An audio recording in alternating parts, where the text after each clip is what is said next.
Greetings. Welcome to Wake the Dead.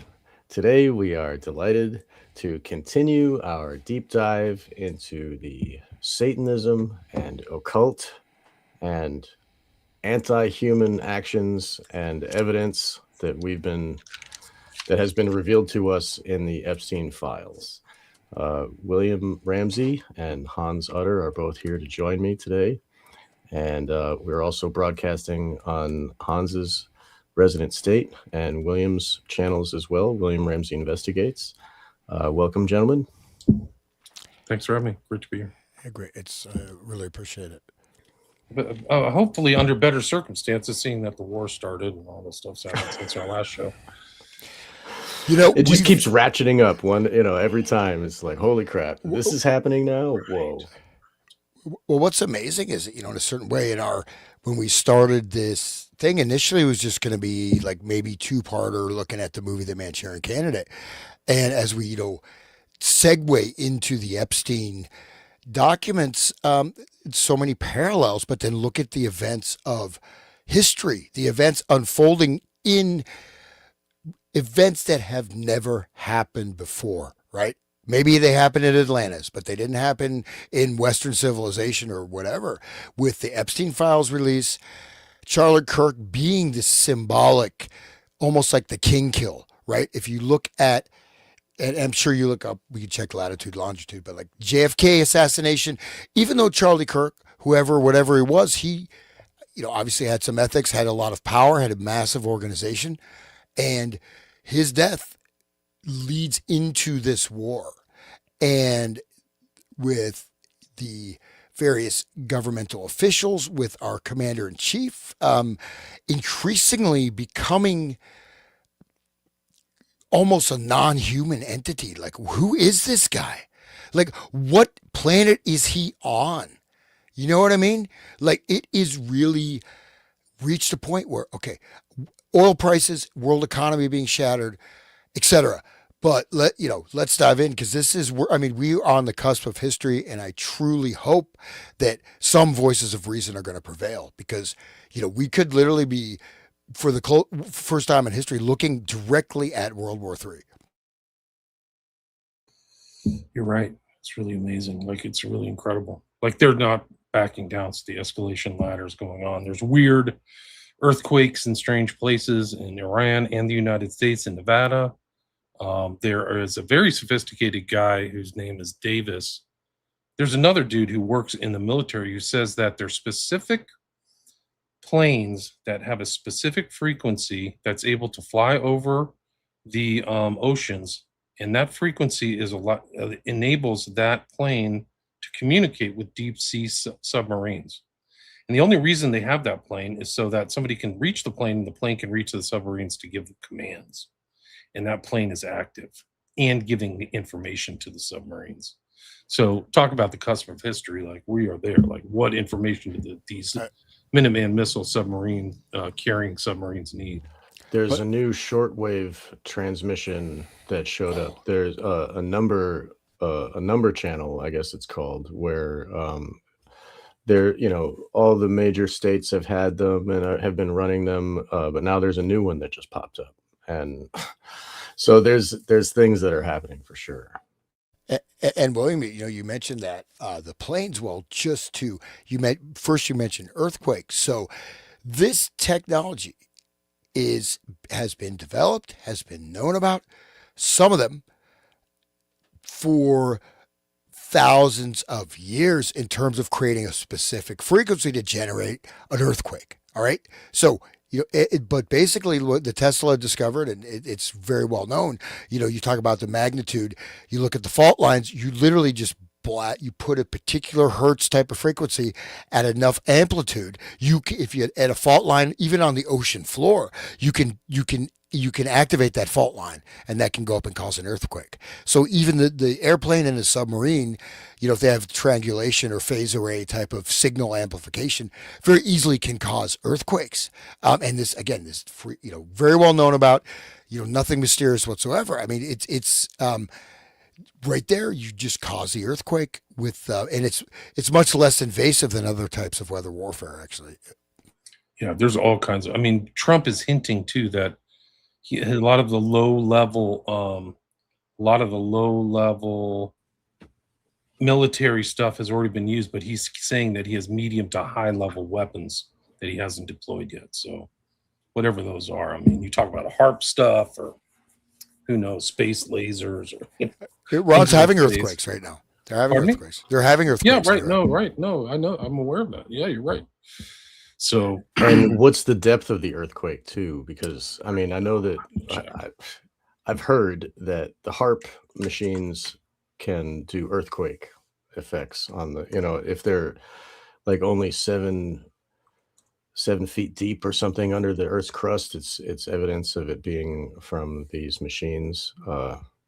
They can make an earthquake, but the the depth of where it happens on the crust is not very deep. Maybe we could look that up. Well, so this, I mean, it depends. You know, there is specific structures, right? So you basically have a lot of kinetic energy that's stored, right? So, and if you have the right entry point, right? If that's mapped and modeled, you can get a very deep effect if that's done again with enough amplitude, with enough Right. power.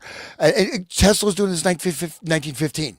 It's and earthquakes have been caused by other things that have actually caused earthquakes, right? Through sound, this and that. So, um, yeah, yeah, I don't know. I mean, when Yeah. he's acting super crazy, Trump is, so it's like not good. He surrounded himself with yes men, and Is France gonna do is France falling apart?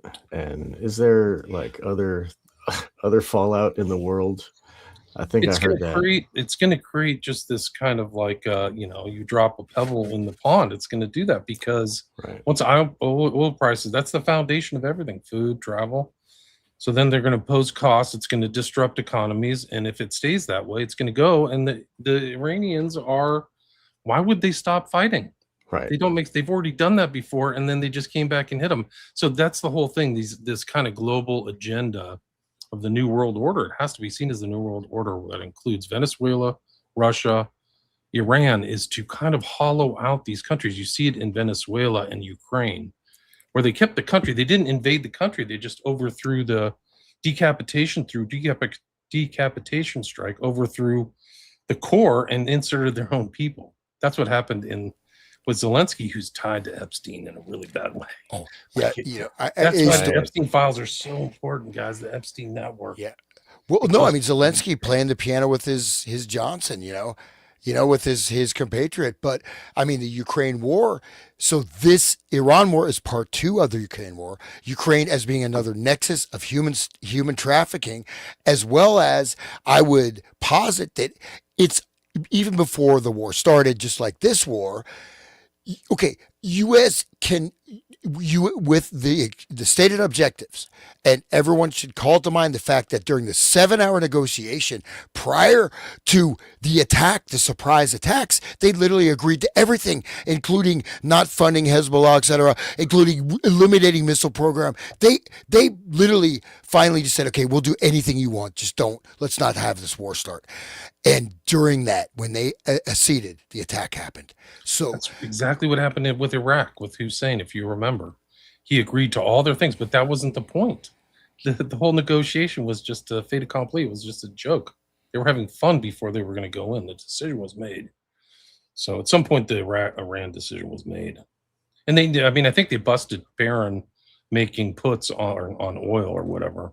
So he had to have known a couple of days in advance. But I think we cannot disregard the fact that I say the Ukrainian war is a war of eugenics or genocide or a war of dysgenics. They're just depopulating Ukraine because it's known in the beginning that Ukraine will not win. Doesn't matter. Maybe the war goes on for 20 years because it is on Russia's back door. Russia is a much larger country. You know what I mean? People don't know they took over they took over Russian speaking parts. They were murdering people. I mean, Russia was very patient for a long time. But the fact is that the outcomes were known that, I mean, pretty much there's no way Ukraine can win. Win what? Why are they even fighting? Right? But the fact is, it's dysgenic. I mean, they killed millions of people. I mean, and 1/3 of the country is left of Ukraine. So this is depopulation. I might add that those depopulations, each one of those victims bleeding into the ground, feeds the efforts that they had planned. So this burning of children in Palestine, it's the sacrifice in the Moloch fires that feeds their that pleases their dark lord, and then their lord favors them and their endeavors for the future. So coming up pretty soon will be the season of sacrifice. It's like the 40-day period before Beltane, and that you'll see a lot of like Columbine happen then and all these. But so October 7th happened on a ritual holiday for the Jews, and then this war happened on Purim, where they're celebrating killing the Amalek. Memory of Amalek. Right? Yeah. So like, it makes sense. I think that the killing of the children, the whole Palestine burning and the Ukraine sacrifice. I think all of that is now being used. Now it's like it was pushed into the system, and now we're seeing the fruits of those. So Right. So the killing of the 175 kids is intentional. That's right. part of giving the energy, the sacrificial energy for this war. Exactly. So you can see the similarities from Ukraine, well, Epstein, to Ukraine, to Gaza, to Iran. These people are pure evil, man. And all these people, Huckabee and these Christians who were on board with them, they're all going to burn in hell for this stuff. They're totally fake Christians and evil. They're frankly evil. So I mean, it's so freaking bad that you can be on board with this. It's like it's really savage. Like that's their intent. That's the whole thing, is that people can't grasp they're intentionally killing these people. They're happy they're dead. Right. And just a reminder, Yeah. exact same split second. The leader was killed. This attack happened. Exact same. Simultaneity. And so I think we should just read this article through. It's not very long. You want to read it? Who's motivated to read it? Sean, go ahead. I can. Yeah, I'll go ahead. I've got it here on my other window. So here we go. U.S. Israeli massacre of schoolgirls, a human sacrifice to Epstein cult. Iranian, says the Iranian envoy. The sex trafficker and financier. They always say he's a financier. Okay, anyway. The total psychopath who killed himself in prison, we're supposed to believe that too, is widely suspected of enabling criminal depravity for global elites. Now, we all knew that. So the strike on an Iranian school that killed at least 160 preteen students and teachers on the first day of the U.S.-Israeli regime change operation resembles satanic rituals allegedly enabled by pedophile American financier Jeffrey Epstein, an Iranian diplomat has claimed. The attack in Minab, for which U.S. and Israeli forces have not yet acknowledged responsibility, occurred last Saturday as the Pentagon and IDF struck targets across Iran in an attempt to decapitate and paralyze its government.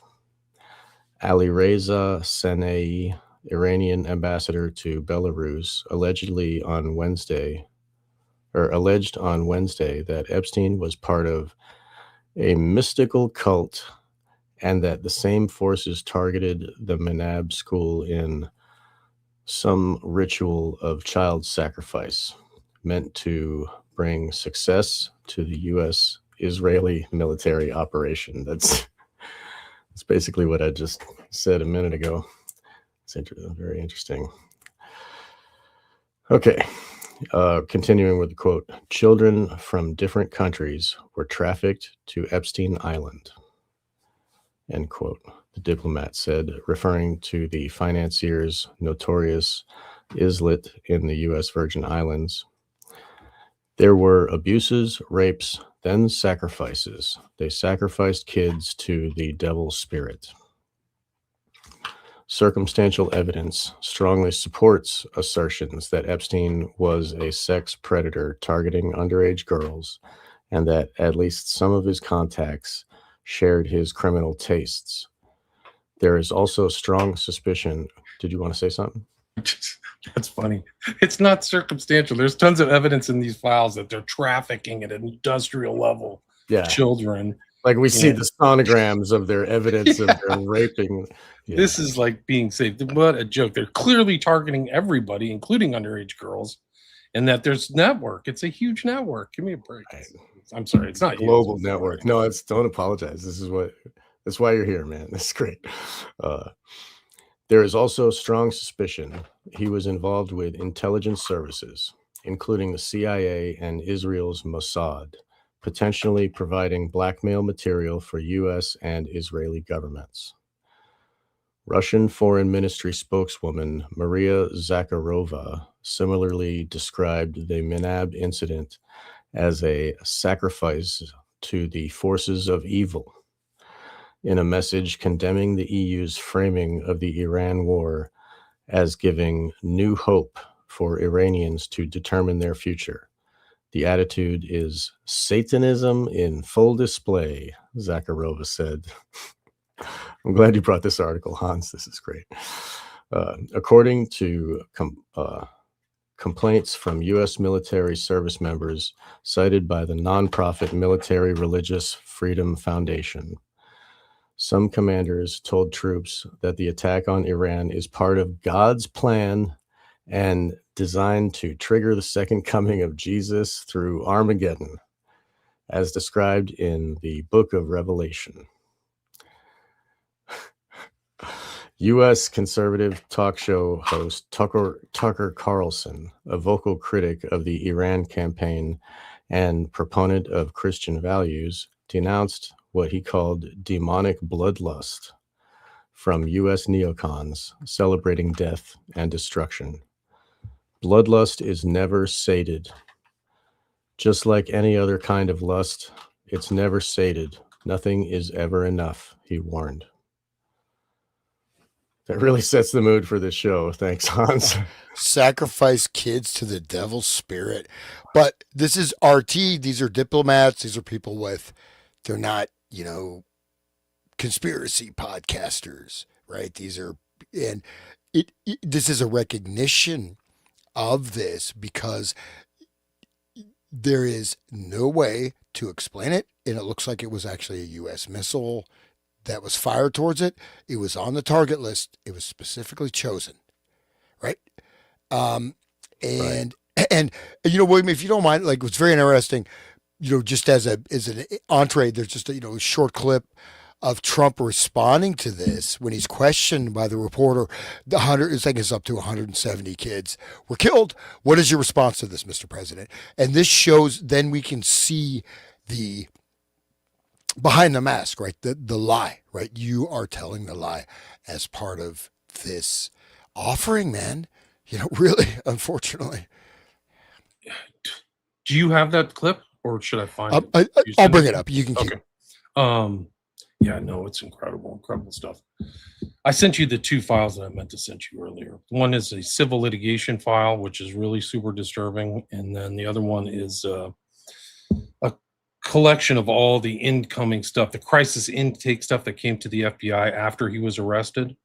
So I don't think anybody's really focused on that who was looking at the Epstein files, but that's the stuff the FBI is supposed to act on, which they clearly didn't. The cover-up, guys, is absolutely incredible. So many people were stalled and so many inquiries were stalled. Jeffrey Berman, if you remember when Epstein was arrested back in 2019, they had this U.S. attorney. His name was Geoff Berman, Geoffrey.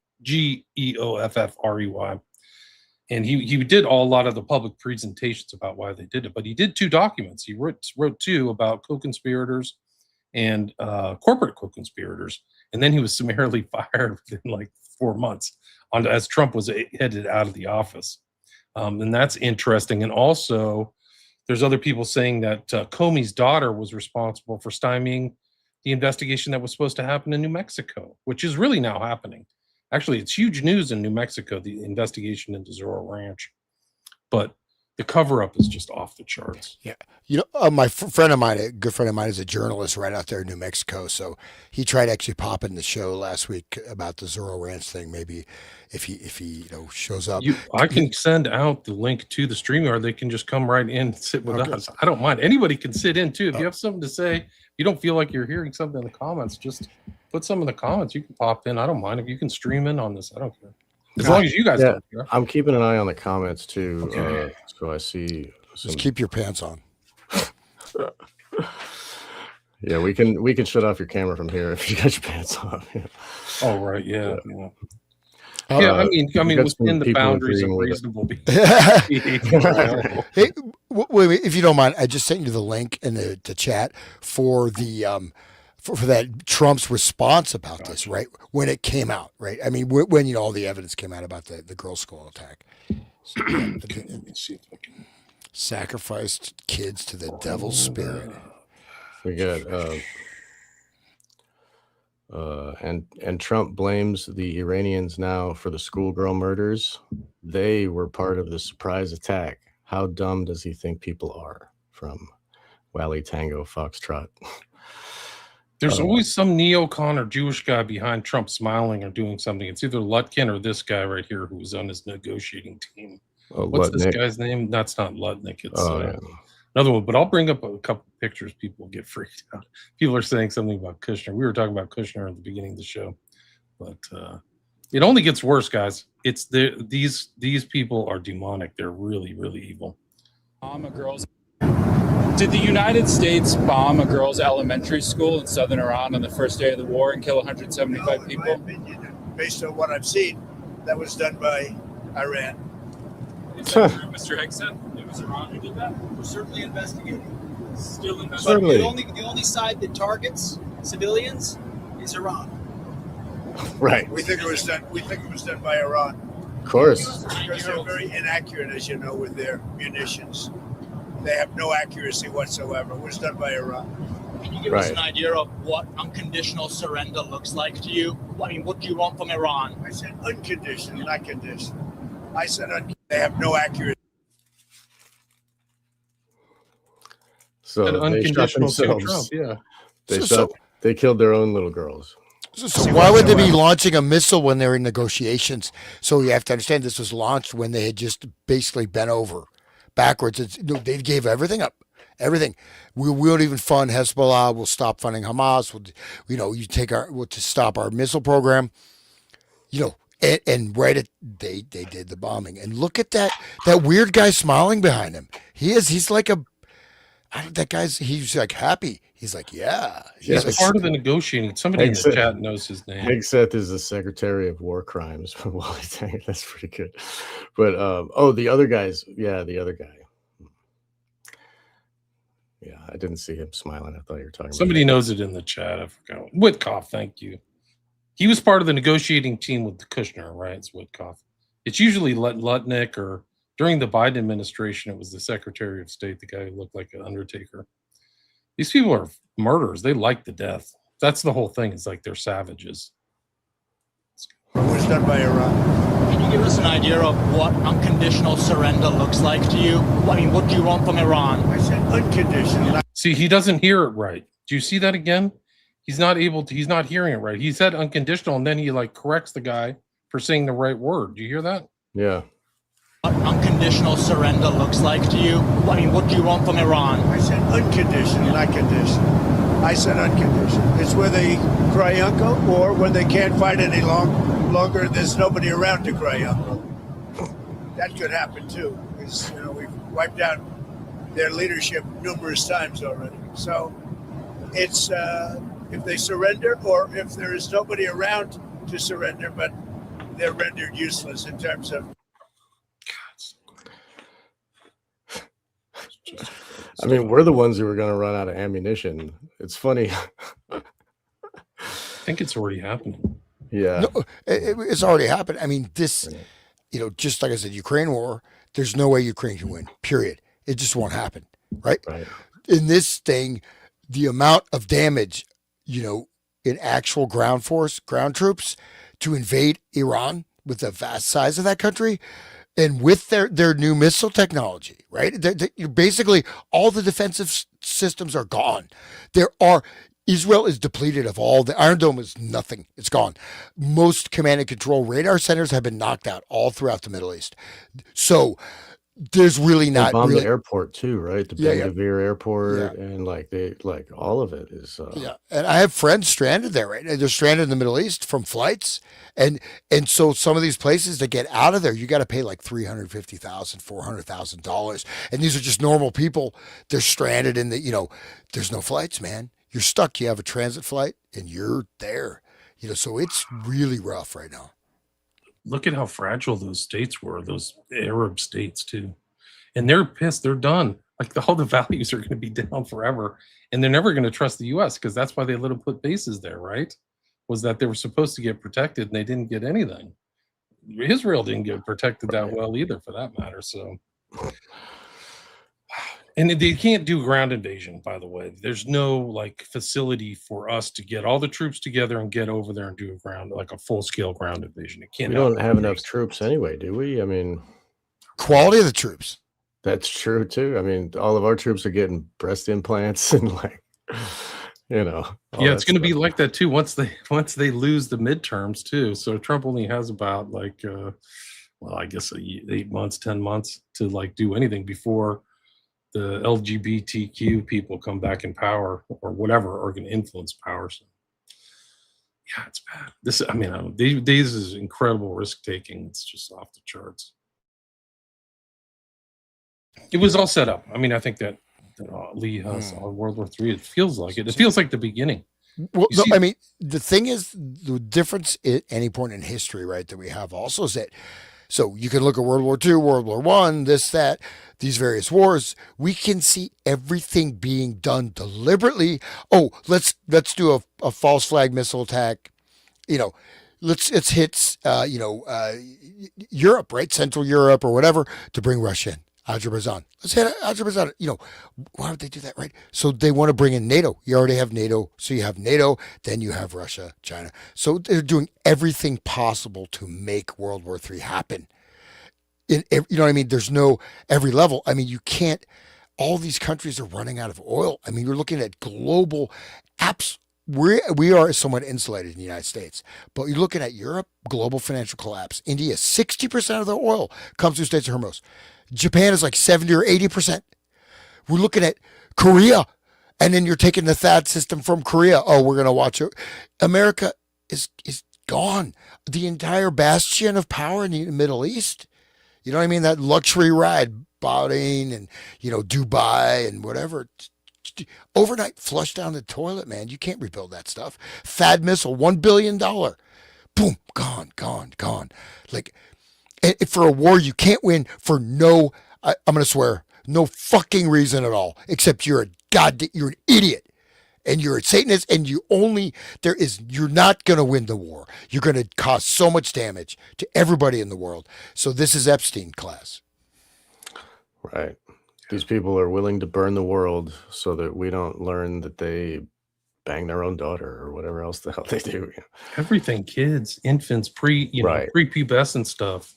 We Yeah. don't know the totality of how bad it is, but Right. it only gets worse the more you look at it, and the more pieces that are over. You can see that Patel and Bondi are massive cover-up agents and totally evil. Right. I mean that objectively. Like, you're covering up like trafficking and people are disappeared. Like, there's another one around Prince Andrew where he's got some 13-year-old girl who disappeared out of Ukraine. Nobody knows where she is. She disappeared like the same time Andrew was pictured with this girl on the floor that fits the same dimensions of the girl who went missing in Ukraine. So you have an international, and the girl from Ukraine, like I said, was never found. So maybe there may be like the intel among the UK, like they know the real story of Andrew and said, we're going to bust you for state secrets. Right. And same with Mendelsohn. I'll bet you this is the reason why Trump is even president now, because they knew that this is going to be released at this time, or was going to bubble out at this time, because it was already bubbling out since, when Epstein got arrested the second time. All of a sudden people were looking and learning, and so in order to put a cap on it, they could put the guy who's most involved with this, most dirty and the most part of this Epstein thing, and then surround him with an Epstein cabinet, as the representative from Kentucky says, Massey. Yeah, like it's it's so obvious what, like these people aren't going to tell the truth. They will do the worst of the worst because they are the most implicated, and yeah, we're seeing it now. I think you're right. I think they had a plan the whole time. And I think the same thing with Biden. They always called Biden a pedo, and Clinton was clearly, compromised. So I don't know what Bush was. I guess they had compromat on him on 9/11. Maybe that's why there's that picture of him throwing a paper plane. But right, but why? But they put him in for 9/11 because he was forced in. He was put there by the courts because of the hanging chads in Florida with Jeb Bush, and that everything was part of it. And then George H.W. Bush, Poppy Bush, is really evil. If you read into survivor stories, what he, Bush babies, and even in these files, right, like gobbling down on people's entrails. Which, I mean, right. My first book, Prophet of Evil, is about George Bush Sr. That's the whole trick. That's the whole hook of the whole book. It's really about him at the end. It's being a Satanist. If you read it to the end, but so it fits in with all this other knowledge that you had, and the trafficking. His allegations about Senior go all the way back to the Franklin scandal. Right. Exactly. Right. The Franklin. He had the bringing the boys into the White House, right? And which is consistent with his son, that guy who was supposedly Johnny Gosh Gannon, who the Democrats found out was brought into the White House at night like 40 times. Like he was registered in. Like they found that out about Epstein too. He was also a fake reporter. He had a press pass. Remember? So he was there. Allen Publishing. In his website, he's like all buff, wearing his Speedo, and he was posing in a gay, like macho gay pose, like a gay porn pose or something. But that's actually Masonic, I'll tell you. Well, I'm just kidding. Whatever. I'm kidding. These days, you never know. Yeah, the way the Masons have to stand with their feet all weird, it's probably some like. He was almost like what a come hither pose a girl would make, Like I got my arm up and I'm looking at the camera, staring at the camera. But yeah, so that implicates Bush Jr. in a lot of stuff. And they were all trying these guys know Crowley. He was there for when the first time they tried to kill Reagan, and he was going to take power then. And he was there since the killing of Kennedy and that whole thing, working for them. It's a very integral part of this whole thing, and it ties it all together. Right. Bush Sr. is like a mega parapolitical operator of drugs and trafficking and child rape and 9/11 and false flags and wars, right? He was like the primary guy behind the first Iraq war and when Desert Shield or whatever. He's just everywhere. Remember when they asked him on camera what he thinks of his son and his abilities as a president, and he replied with, "Well, he has a lot of good people around him." So like even if George W. wasn't like, a player at the Epstein Playhouse or whatever, he still was surrounded by he was being controlled by the whole thing. And, much like they're doing to Trump now, I think they're just giving him whatever information they want him to have. And he's too stupid and old to figure it out. But one of the interesting things about the Bush Jr. Administration is every morning he started off with a call from Daddy. So Poppy talked to him every morning when he went to work. He got a call and it's like, "Oh, Dad, what do you want me? This blah blah blah blah blah. I got these buddies," because his dad was also super networked, So Well, you know, Bush was actually though. I mean, during that time, he was actually quite funny. Like his speeches, I mean, they would crack you up. You know what I mean? The stuff he said. You know, I want to. His the one during the debate, he said something like, you know, I would like put food on their family, and I would satisfy his wife or something. Like he said something like, these are all funny for him. These are all fake. George Bush Jr. was an excellent actor. People can't see through that. Oh, but he would always get poses like you'd be looking confused. The guy is like a silver spoon, golden child. He went to the best universities, the best public private schools, and the most highest level secret societies imaginable. So all those pictures of him like grabbing doors and farting around, that's fun for him. That's what makes the job fun, is acting stupid. You know, pooty poot and all this. This is all like the Grecians. That's just, go watch his actual literal debate speeches from when he was running for governor of Texas. It's scary lucid. Like, wow, this guy's really sharp.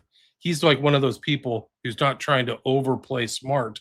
He's trying to underplay it. That's really it. Just one of the really most smart. effective ways, right?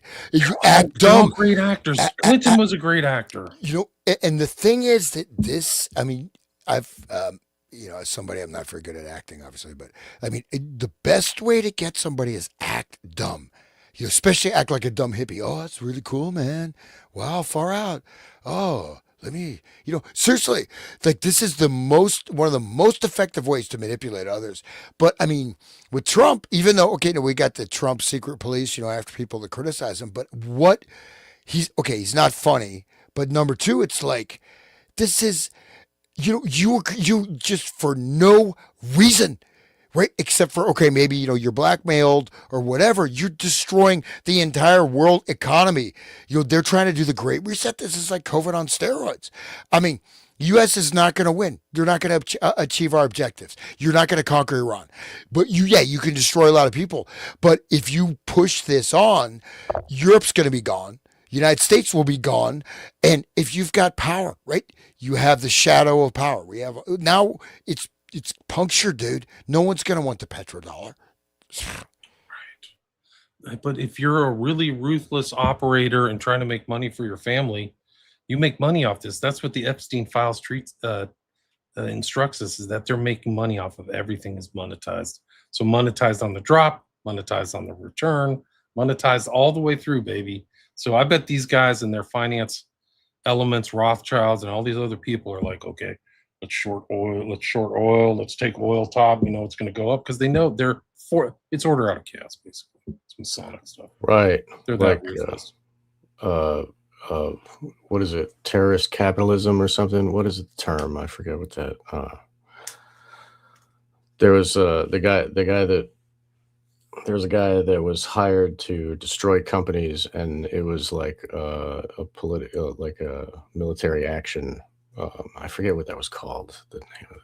Yeah, but you see that in Epstein in his portfolio, right? Like just this vast portfolio, and everything's about money and insight. And you can make money Right. in Ukraine and blah blah blah blah blah. So Did I think you- he was making money like trafficking women, the drug investigation, which got stymied. Make money on short selling. There's all kinds of allegations of him doing penny stock manipulation. He started Bitcoin. Bitcoin. Dude, did you look into that? No, No. Tell me Epstein about started So Bitcoin. He That's like a Japanese he dude. like controlled 3 of the 5 programmers that were doing it, that started the whole thing. Like he had like a voting. He controlled 3 of the 5, so he like guided. And then when the main guy left, the guy who replaced was shopping it around to the CIA and whatever, and like, oh, how did he get that idea? Where did that come from? You know, so people need to look into that. It's crazy because they probably knew the dollar was going to collapse, and so they had to have something set up. And then Trump was saying that they're going to have Bitcoin stocks or whatever the hell, you know, like and then all the big banks are buying into the Bitcoin huge, and it went up like well over 100 G's for one. It's back down to 65 or something, but and that I think helped to push the gold. The price of gold is crazy now. It's like Is it 5,500? Yeah, dude. Wow. Crazy. I mean, people thought we're going to break Silver 2,000. too. They were Yeah. like, I remember that. They couldn't Right. even believe it. And now that just, I mean, gold is the same as it ever was. It just shows how it is compared to the dollar and how dollar has fallen, you know. think It's, about what that's going to do to people's savings. What if, hopefully they don't have it in the Dow 50,000 because it's going to get even worse tomorrow morning, guys. the Dow is up though. What do you mean? Is it really? I gotta No, check. remember Pam Bondi? yeah. Oh, right, yeah, Right, that whole sure. thing. No. You're still talking about Epstein. The Dow is up. I mean, we're looking at, I mean, just so people understand, a totally voluntary war for no reason, for shifting goalposts. Okay, goalposts are what? Regime change. Okay, you want to turn it into a failed state. You want to turn it into Syria or whatever. 2008, when they war game this, there's two major war games of attack on Iran, right? All of them failed completely. United States, even before they had this advanced, hypersonic missile technology, U.S. failed every time in the war games.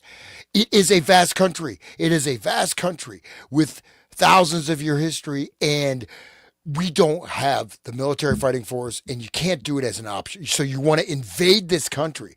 You can kill lots of people there. Maybe you can, whatever. But the amount of damage, it's going to crash the United States. All of our goods, the supply chain stuff. I mean, it's already hitting. I would say $20 a gallon gas at one point. I mean, Trump could single-handedly destroy the entire I have seen Western $20. civilization. I've seen $20 gallons of gas in Nashville before. I lived through it, and both Nashville and Atlanta like ran out of gas, and it was weird. There would be like one on the other one side of town, and everybody would go there, and they'd sell gas for like 4 hours, and then they'd be out, and then another one on the other side of town, and people were flipping. There was one dude like cut in line with his car, and all the people around lifted his car and rolled it out of the way. There were people pulling guns on each other. Don't cut me in line, right? Like nobody died or whatever, but it was ruthless. And you could only buy 4 gallons, and it was $20 a gallon. It was ridiculous, dude. That stuff happens, guys. We're at like potential in the future, near or mid future, societal breakdown, at least in Right. countries around the world. Mad Max. Right? Yeah, because the consequence. I mean, all Iran has to do right now to win the war is just consistently bomb Israel every night for another week or two, and destroy their desalination plants, and the whole thing will empty because everybody will be at each other's throats, which they already are. They're shooting people, like they're not talking about it, but people are pissed because they're going down in these bunkers for a day after day after day after day, and you're wearing them out. And so that's all Iran has to do. It's not a 6-month war. They're going to collapse. The Israel will collapse, guys. I'm not kidding. I want to just respond. This conspiratory just says the Hans guy doesn't know what he's talking about. That would be myself. No, I didn't say the United States get its oil from Iran. Straits of Hormuz is a central platform for the entire global economic structure. So Japan gets almost all their oil from there. Korea does. Okay. China And the gets a lot natural of oil gas, too. and all kinds of other products and things. Saudi pipelines, we do get some percentage of oil through the Straits of Hormuz, not from Iran. We most likely do not buy oil from Iran. Russia gets, China gets oil from Iran. Russia, okay. England The person does. who's criticizing BP. you doesn't know Europe what they're gets a talking lot. about it. Right. Yeah, Right. you Don't know, let it but ruffle your feathers. Collins knows all the nodes for Saudi Arabia for its oil come through the Strait of Hormuz. They don't go west. it's a transit counter. Right. And Iran's the same way. 90% of its oil come out of one island, Kyrgyz Island, and it all goes through. That's like 20% of all the oil in the world. So it is, if that gets shut down, which I think it's shut down, it's just shut like, down. yeah. It's selective. I heard that they're letting the Chinese boats go through, and they're letting but no for the allies of the U.S. or the U.S. and Israel. But the thing is that not only does it block from people getting it, it blocks the producers from being able to make it because all of their stocks are full, and where they're going to put it, and so they all stop too. Some of these comments are probably out of Israel. They're probably out of like section 8200 or something. Because I post stuff on X and the responses are incredible. They're super fast. I've had stuff ripped and taken to Mario Nawful within an hour. Wow. I found out that he has a whole squad of 80 people underneath him. So like his team isn't just him. He's like a brand.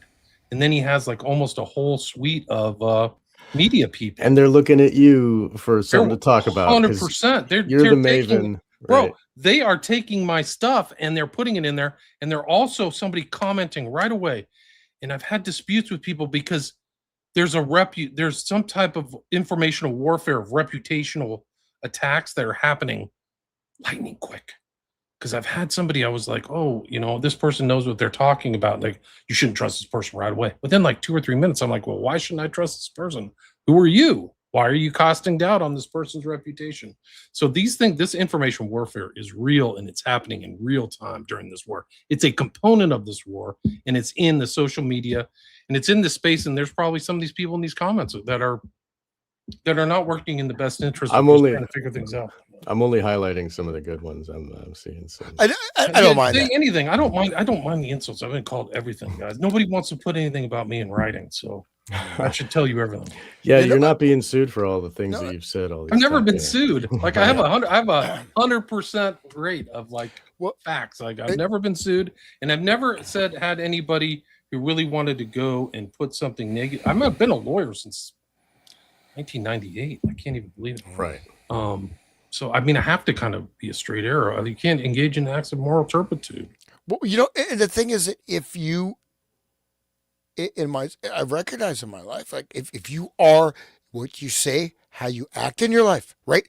I've had people say, oh my God, if people are watching me, like, okay, yes, I have my own privacy, of course, whatever, but I live clean.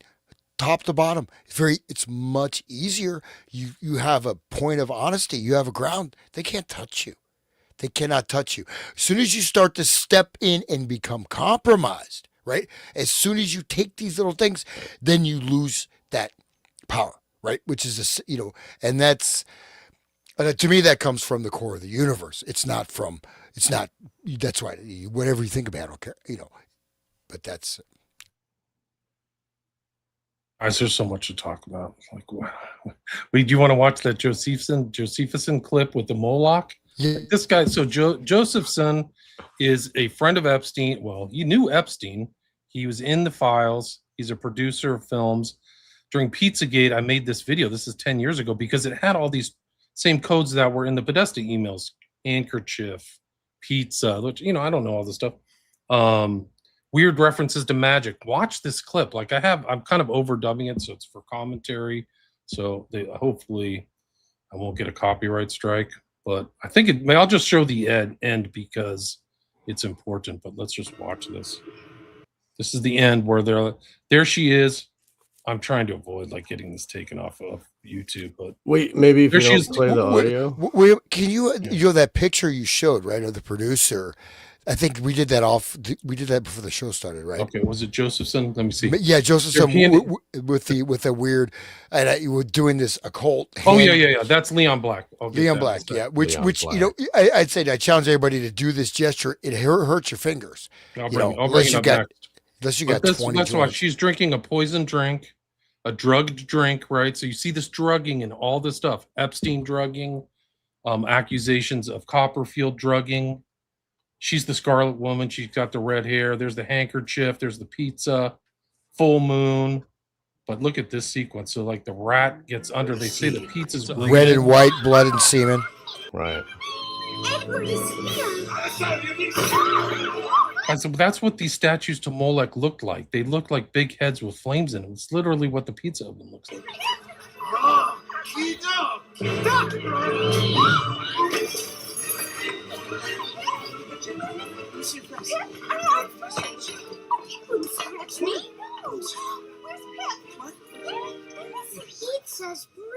Look at that. What's that poster right there in the back? Look at that. Oh, no. Looks like like some kind of a demon kidnapping a child, doesn't it?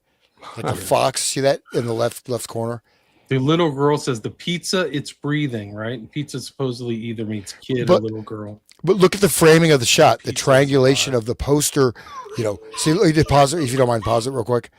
Go back a couple frames. Right there. Right there.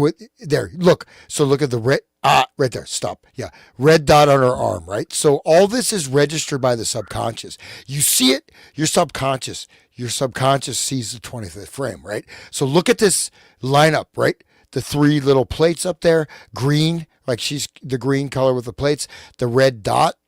Okay, on Is her. that an eyeball on a red dot? That looks like that. Yeah, and then look at that little demon fox, red fox creature. Looks like it's holding a child or a child's head, a severed child's head, and a knife. In that poster. Oh yeah, you're right. Yeah. See that? And look at the alignment. It all lines up, right? It's curved, lined up, colors line up. This is, I mean, it's a very well studied shot. With the green is like the recessed color. The red is forward, right? But it's a friggin' some kind of a demon creature looks like either holding a child with a knife. Does it not? Yeah. In the poster on the far left. Watch this. Yeah, this is incredible, guys. It goes into the oven, and look what the audience does. Watch this. Or the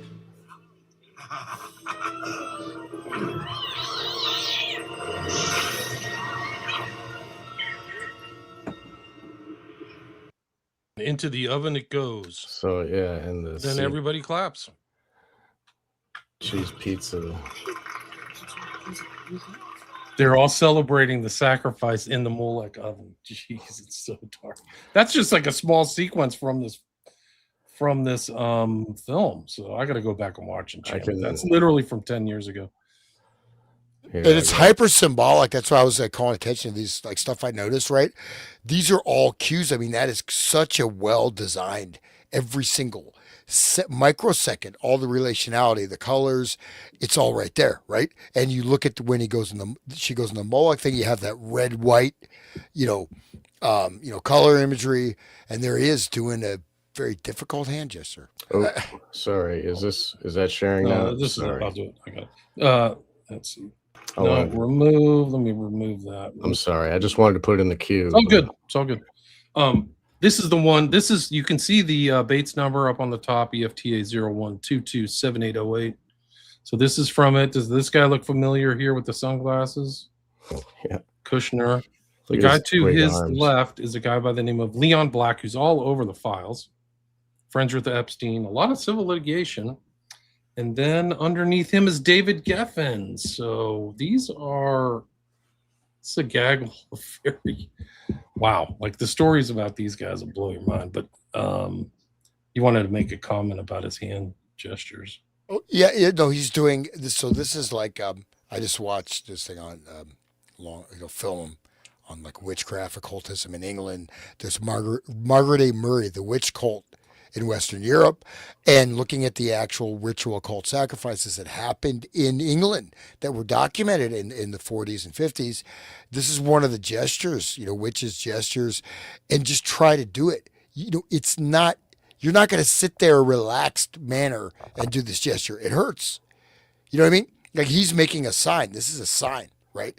So this is an occult gesture that he's doing there. And that's like a mudra.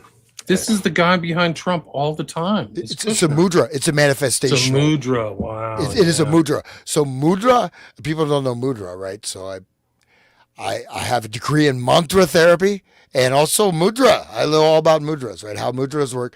Mudra, basically, they create circuits in the body, right? So you're creating a circuit like Dhyan Mudra, everyone knows this. This creates a specific energy circuit in the human body. They're also gestural. Like, someone gives you the middle finger. Gestures have power. There's certain gestures that, and especially, basically, they can tie the human body, energetic channels with a force multiplier, right? You see that witchcraft all the time, right? The gestures are very important, right? The gesture is a gathering of power, a manifestation. It has an individual psychokinetic, neurokinetic, individual charging as well as the external. You're exposed to the gesture will affect the mind. Like if it's a charged gesture, right? It's like a charged object, at least within the belief systems. Teach you this in speech acting class. Guys, the Islamic regime, they're Persians. They're not Arabs. The people who run Iran are Persians generally, but it's a multi-ethnic state, Right. but the core is Persians. And it's pre-Islamic, like the civilization goes back there millennia, Right. as long as Jews have been around. So some of these comments are not good. I didn't click on that, and all of a sudden it went up. I was like, "What did I do?" Well, I passed my hand over, my thing over, and it just popped up. Okay. This I would you mind if I show this real quick clip that relates to the Moloch fire in the mouth of here? This. Yeah, I don't know about the quote there, but yeah, it's only 3 minutes. Here, I'll skip through. Here, where is it? Yeah, this.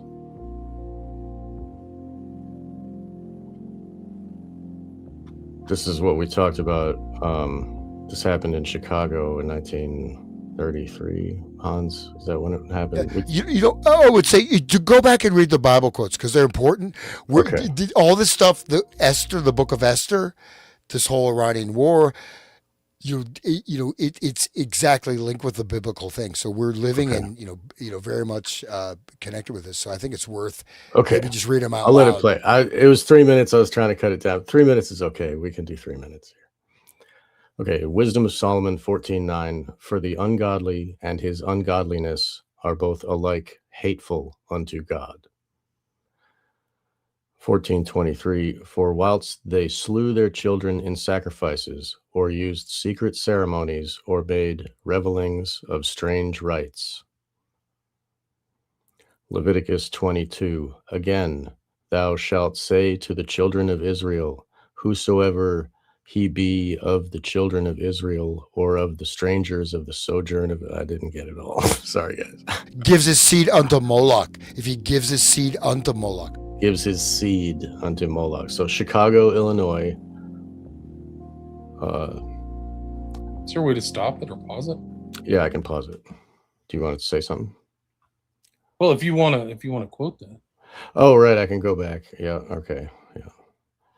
All right. Here we go. So, whosoever he be of the children of Israel, or of the strangers that sojourn in Israel, that giveth any of his seed unto Moloch, he shall surely be put to death.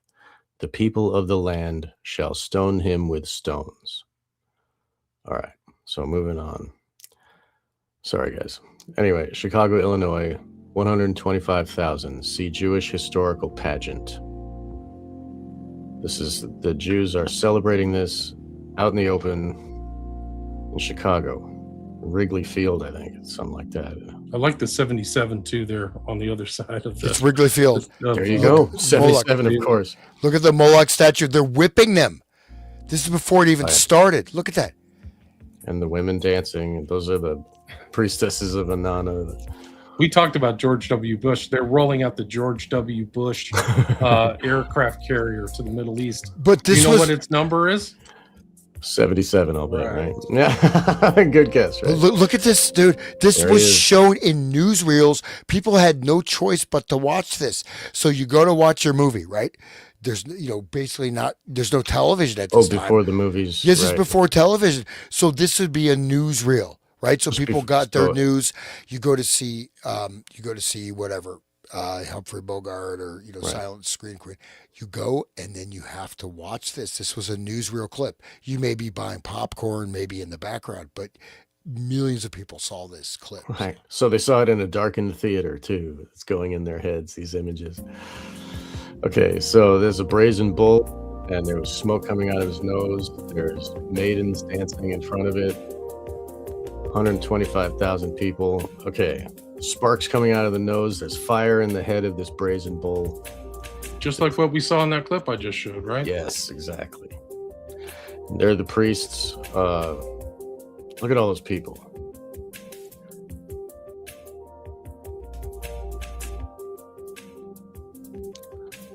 So this is a mass ritual. This is a major ritual. Look at this. Yeah. It not only the people that were there. And it connects to everybody else that sees it in the newsreels too. They're in, A new day dawns, the 20th century, with hopes of freedom happiness, and peace. Getty image. Getty is in the files, guys. I know. That's Getty. why. Yeah, right. That's why I was laughing. Well, so this clip, so what you, in the beginning, Sean, you had the full footage, right? This is what most people know is just a short little clip, right? The 30-second, 10-second with the dancing, that pre-show, so to speak, stuff, you know, with where they bring it out and they're whipping them as they're carrying the Moloch idol. They're being whipped, at least in the footage. The title of this video is "Thousands of Amalekites Celebrate." Amalekites. Oh, wow. Yep. Celebration, sacrifice, ritual to Moloch in 1933. And I think, Sean, I brought this up in the Kilafat show, right? That's where this footage. That's where this came from. Yeah. And I that saved everything. So This is Madison Square Garden, right? Isn't that what you said? I think it's Wrigley Field. Where they do the baseball. For people who I'll don't keep know, going. Netanyahu keeps talking about the seed of Amalekite, or the memory of Amalekite needs to be wiped out. So he'll say one thing to people in American English, and then to his Hebrew brethren, and be like, "We got to get Amalekites." He would do that too for Gaza. So That's the destroying of the Amalek is why they're celebrating Purim. That's what this whole thing started on Purim, when they're all out the streets with their costumes and celebrating.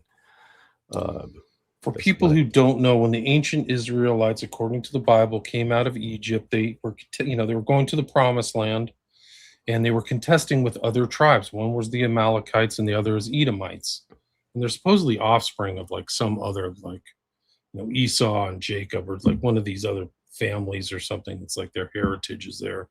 And so this theme of that contesting of other tribes reverberates through certain strains of Judaism to the present day. So like they'll call people Amalekites or Edom. So Europe is the seed of Edom.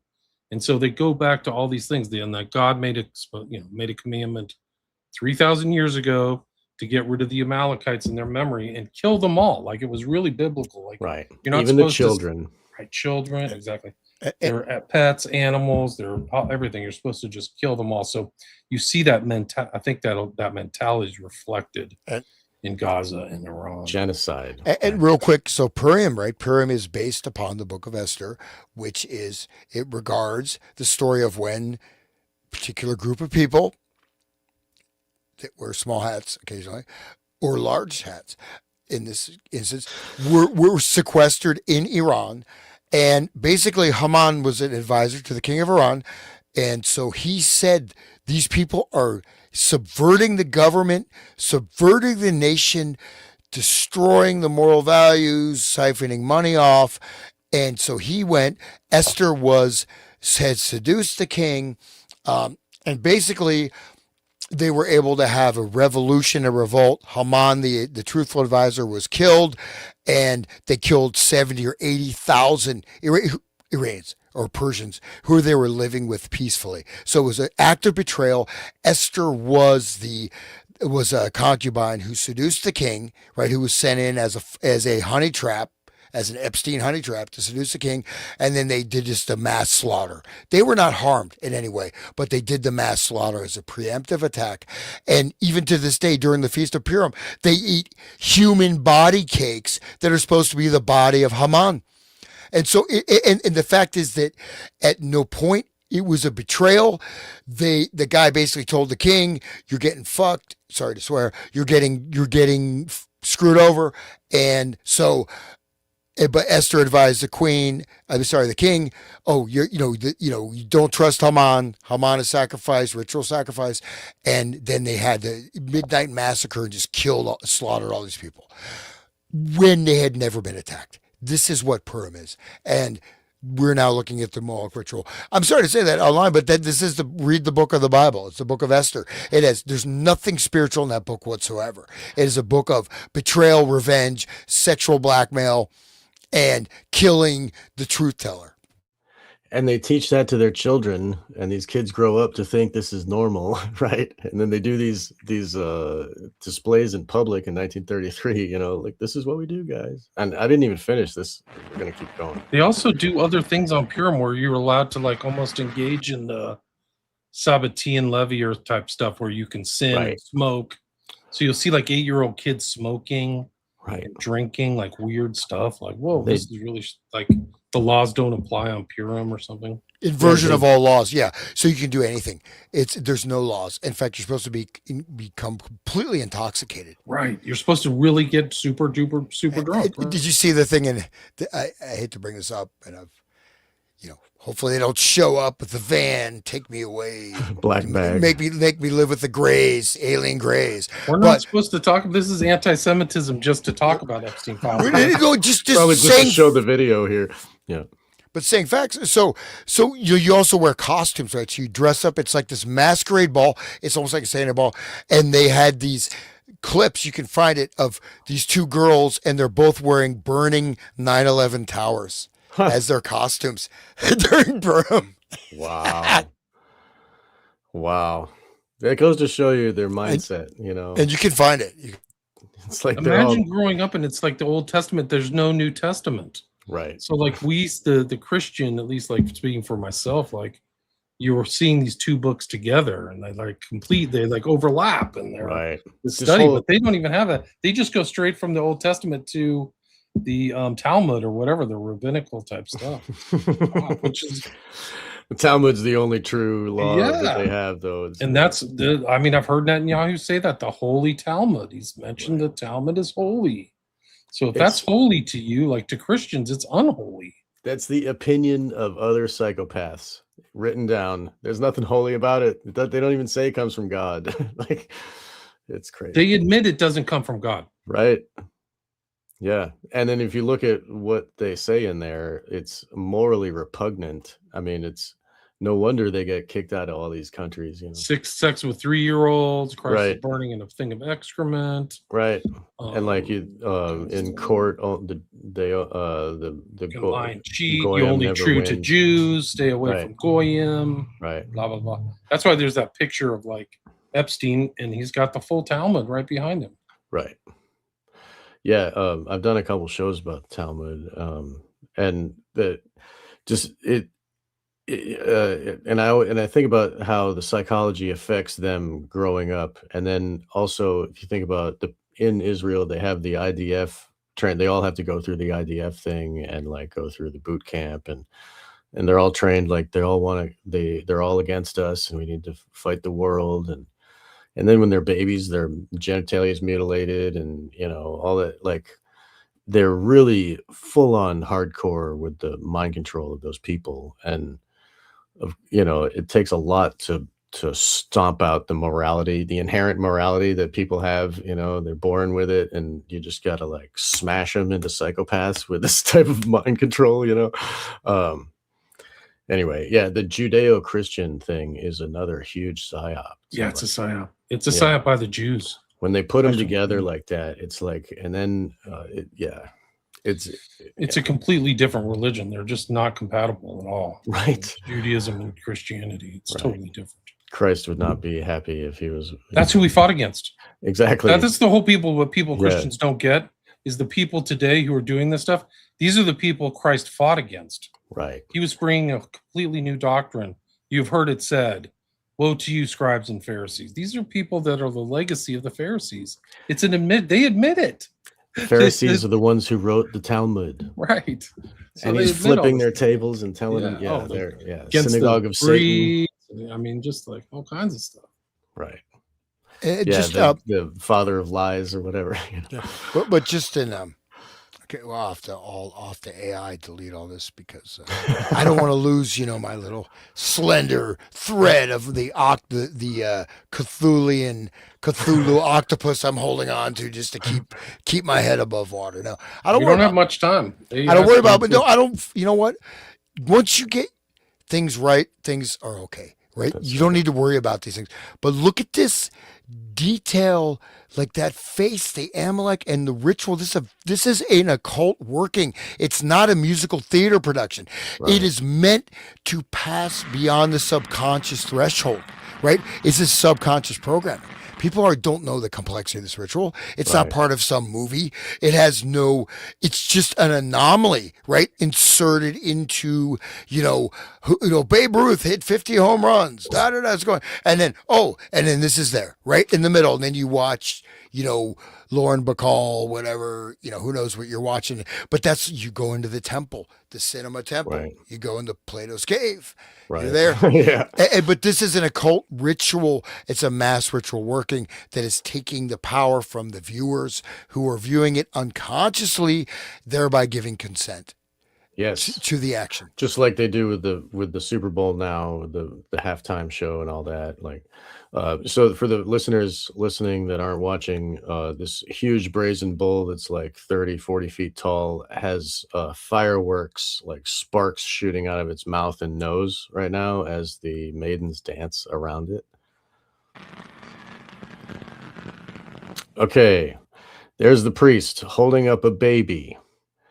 And the brazen bull has doors on its belly, and the priest is putting the baby in the doors where there's a fire inside, and we hear women screaming. And it looks kind of like a real kid. Yeah, it does.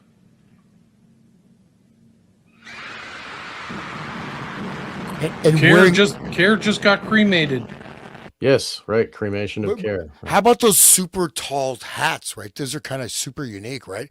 Because they're They're the magician hats, like, Yeah, they're like. Do you notice similarities between what we saw in Enchanted and this? They Yes. put the pizza went in the oven, everybody clapped. Yeah. That's why I brought it up. I was like, oh, this totally relates. They clapped. Yeah. So look at how they celebrate. All the maidens are dancing. Yay. Mudra, right? There's also gestural ritual. They have different symbolic gestures. So these are all being communicated to the subconscious. Right. And then it ends here with the last 20 seconds of Isaiah 26:20. Let favor be shewed to the wicked, yet will he not learn righteousness. In the land of uprightness will he deal unjustly, and will not behold the majesty of the Lord. Lord is Baal, actually. Just anyway.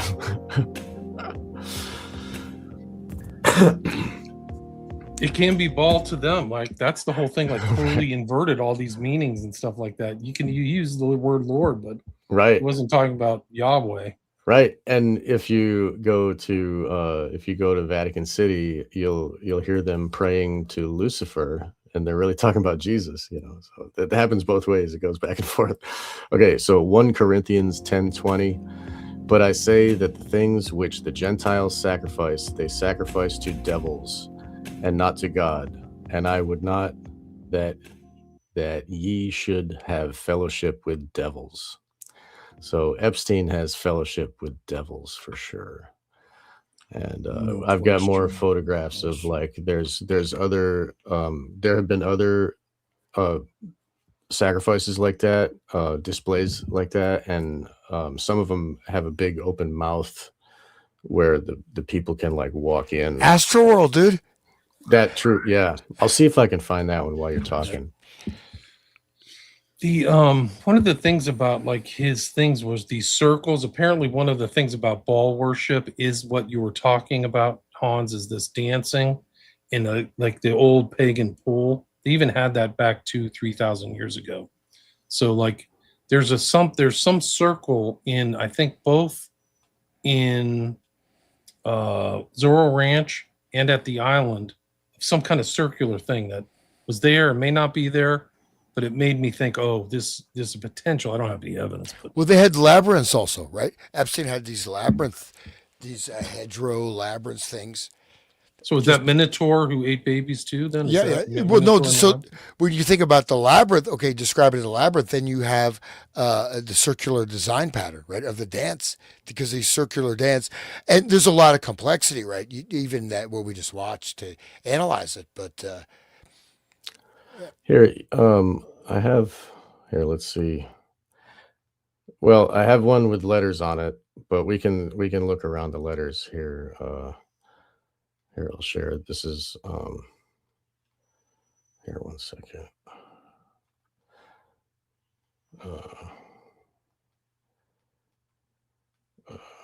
Okay. This was going to be, I was going to use this for a thumbnail for the show that we did with Carrie, Hans and I. We were talking about the Kleepot. And this here is another one of those displays where you see the priests are walking into the mouth, the jaws, and there's teeth. And there's three eyes on this beast. And it's also it's kind of looks like a big Aztec type thing. If you look at the sides of it, has like those weird feathers, like the Quetzalcoatl snake, bird snake thing. But this is another one of those things where the priests are walking up the stairs into the mouth. It doesn't have flaming, but this is another one of those Moloch displays, sacrifice displays. But I didn't use that. I ended up using a normal picture, but you guys, it's a common theme. Yeah. Just another aspect. So I've not posted the show, but I had a guy who does like astrology stuff. So this particular alignment is the same as the Russian Revolution, 1917. It's the same as a civil war starting. It's like Jupiter, Saturn, Mars, like planetary alignment. And so so this war started right in that. And it's a very rare planetary alignment. Like, I'm not an expert in this stuff, but just as a, since we're, wasn't there a red moon too in the last week or two? Yeah, red moon. Yeah. Right. So, and I just want to read a quote. Purim. So an alignment, red moon, and Purim. Right. Wow. So against like four of the planets were all aligned on the 28th of February. Yeah. And so that, but this alignment lasts for like a month, like a while. Right. So I'm just going to read this because we're basically in the same alignment during the start of this war as they were for the 1917 revolution. This is under the sign of the Scorpion, Jory Lena, I think. So it's about Soviet Union. Just the introduction.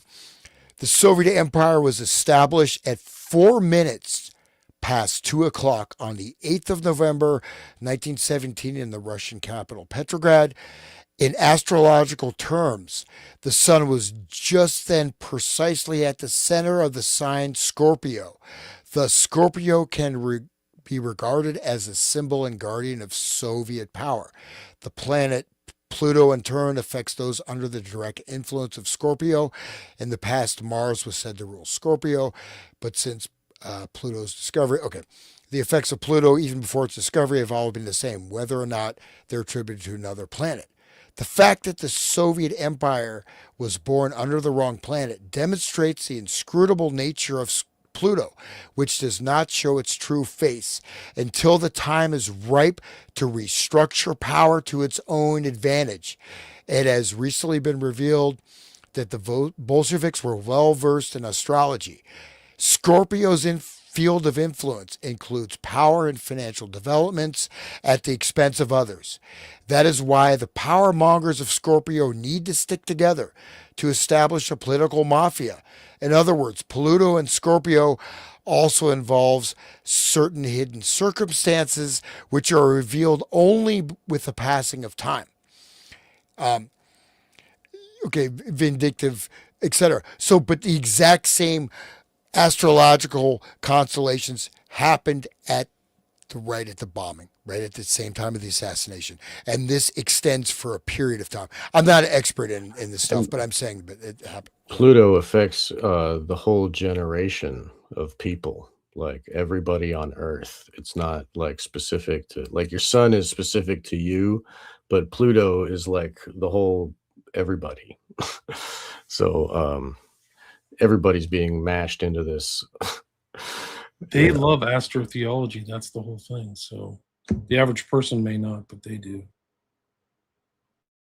And the zodiac and all that stuff. Yeah. No, they waited for these very unique planetary alignments to do the attack. And you look at this stuff. I mean, like I said, I'm not expert in this stuff, but literally that attack, it exactly aligns, right? And here we are. Right. Here we are. Here we talk about Barrett. Yeah, there's Trump talking to. Who's he holding hands with? Does that guy look familiar? Can we just see a picture of him making a mudra? Right. So now that's Leon Black. Hands. That's Witkoff, who was standing behind him when he was talking about the. What's the right word? The killing of the girls. What's the word when like people get burnt up? It's not like an offering. It's like word is Holocaust. Holocaust means burnt offering. That's the actual word. The burnt offering of the 160 little girls. Holocaust. It's a Holocaust. That's the actual word. That's the etymology of the word Holocaust. Exactly. Immolation was the word I was looking for, which is fine. I like Holocaust better. But there's Bondi with her pink and her cross, and she's the cover-up artist. I've got the files on my desk. The upside down cross, right? Yeah. But notice the staging of this picture. Look, the crossed arms, like in the background, the ladies. Look. Right. She has creepy that thumbs crossed, red and white, right in the back. Next one, the guy in the middle. What is it? Left over right, and then you have that weird hand gesture, the third hand, right?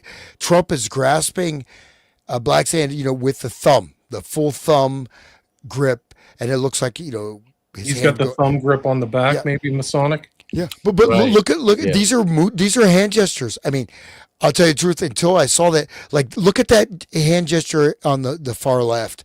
That's like very you have underlocking, under, above, right? These are not accidental gestures. I mean, I think it's all then look at Trump's handmaidens all in white too, kind of a creepy way, like pagan females, like druids. Didn't all the druid women dress in white? Kind of like the Luciferian ones did. The druids, they wore like animal heads and shit. They went and had bonfires in the woods. Wow.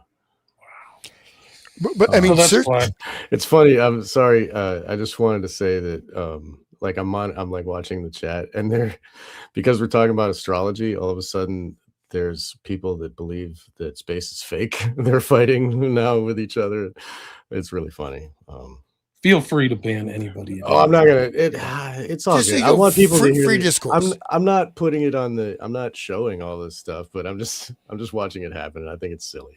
Space is fake. Space is fake is one of my dude. All right, space is fake. You know what? Great.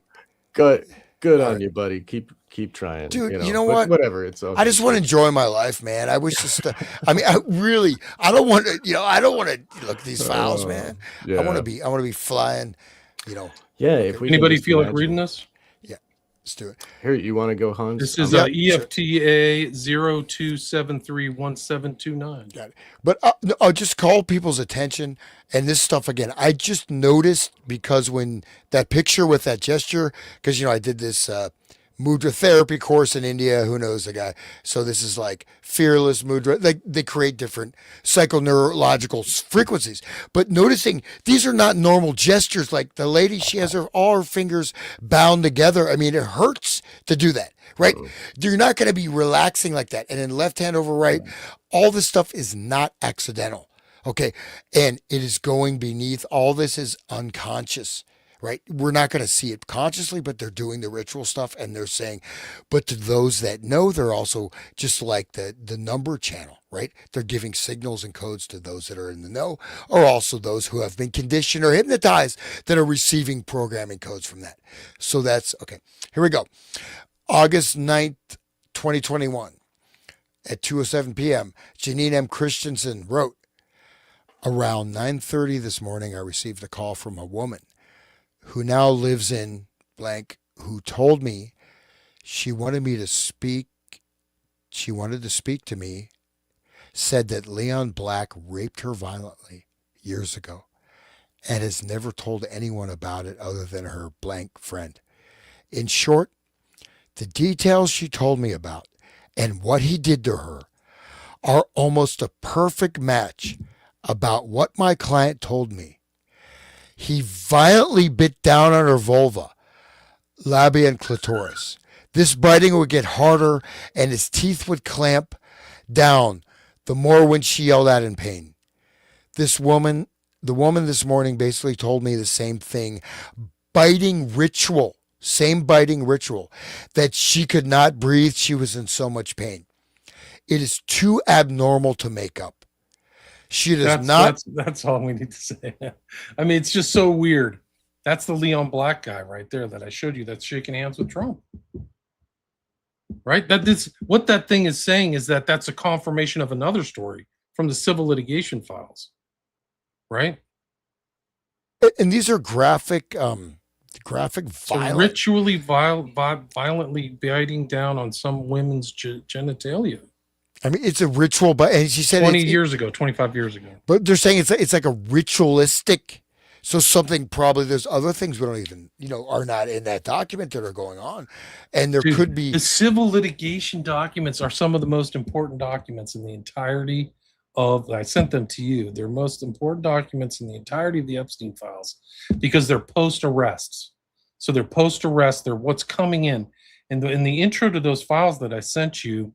There's something from Castle which ties back all the way to the early litigation against Maxwell by Giuffre, because Castle was involved in it.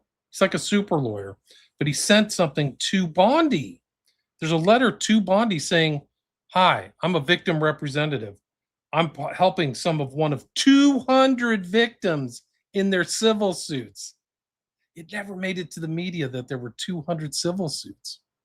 And some of these civil suits, you'll never see the light of day. They came out from the Epstein files, but they'll never see the light of day because usually they're all done under NDAs and payoffs. And part of the exchange of money is privacy. And but the civil suits happen when there is no criminal suit anymore, right? Because they're not criminally going after anybody, are they? You can have criminal and civil suits simultaneously. Okay. The thing is that the criminal suits didn't happen because nobody followed up on all the stuff, the crisis intake stuff that I sent you. So these are a lot of evidence of people had to get on the phone and call the FBI and say, "I've got information regarding a crime."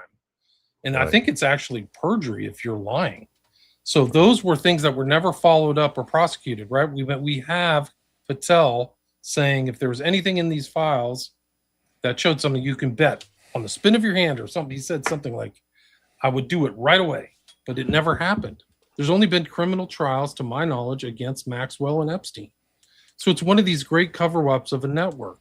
And the public narrative is Epstein's a pedophile and he's a bad guy and that's it. But not that there's other people involved.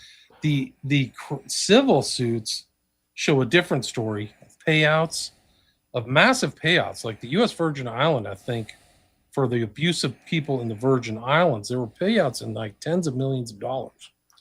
So these are things that the information that can be garnered can be used by a prosecutor. So they've got somebody who's made testimony or made a statement that's what actually happened in the prosecution of Ghislaine Maxwell, is it came out of the civil suit that involved the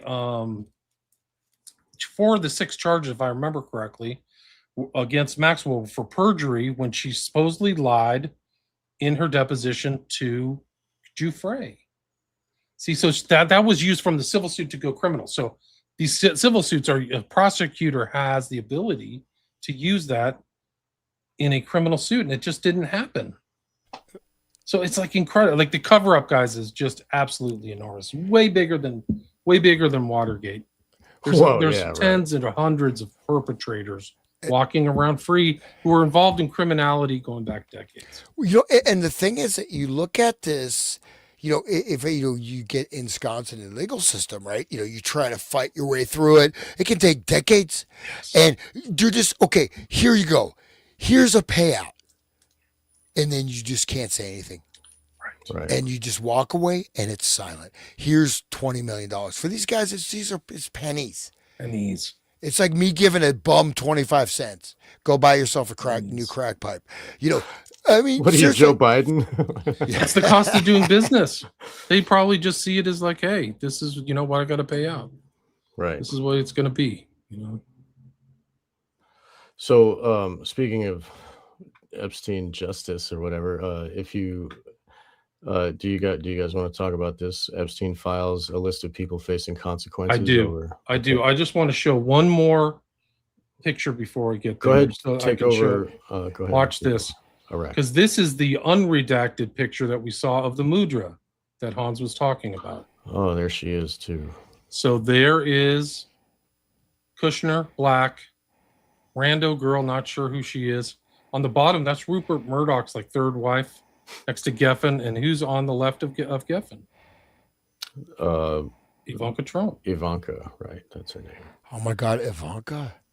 And what is she wearing? All hanging out together. What the fuck is she wearing? Dude, this is like Ivanka looks like somebody from like Eyes Wide Shut or something. Stepford Wife. I was Maiden or something like right. that. That's the way these people operate. There's something weird.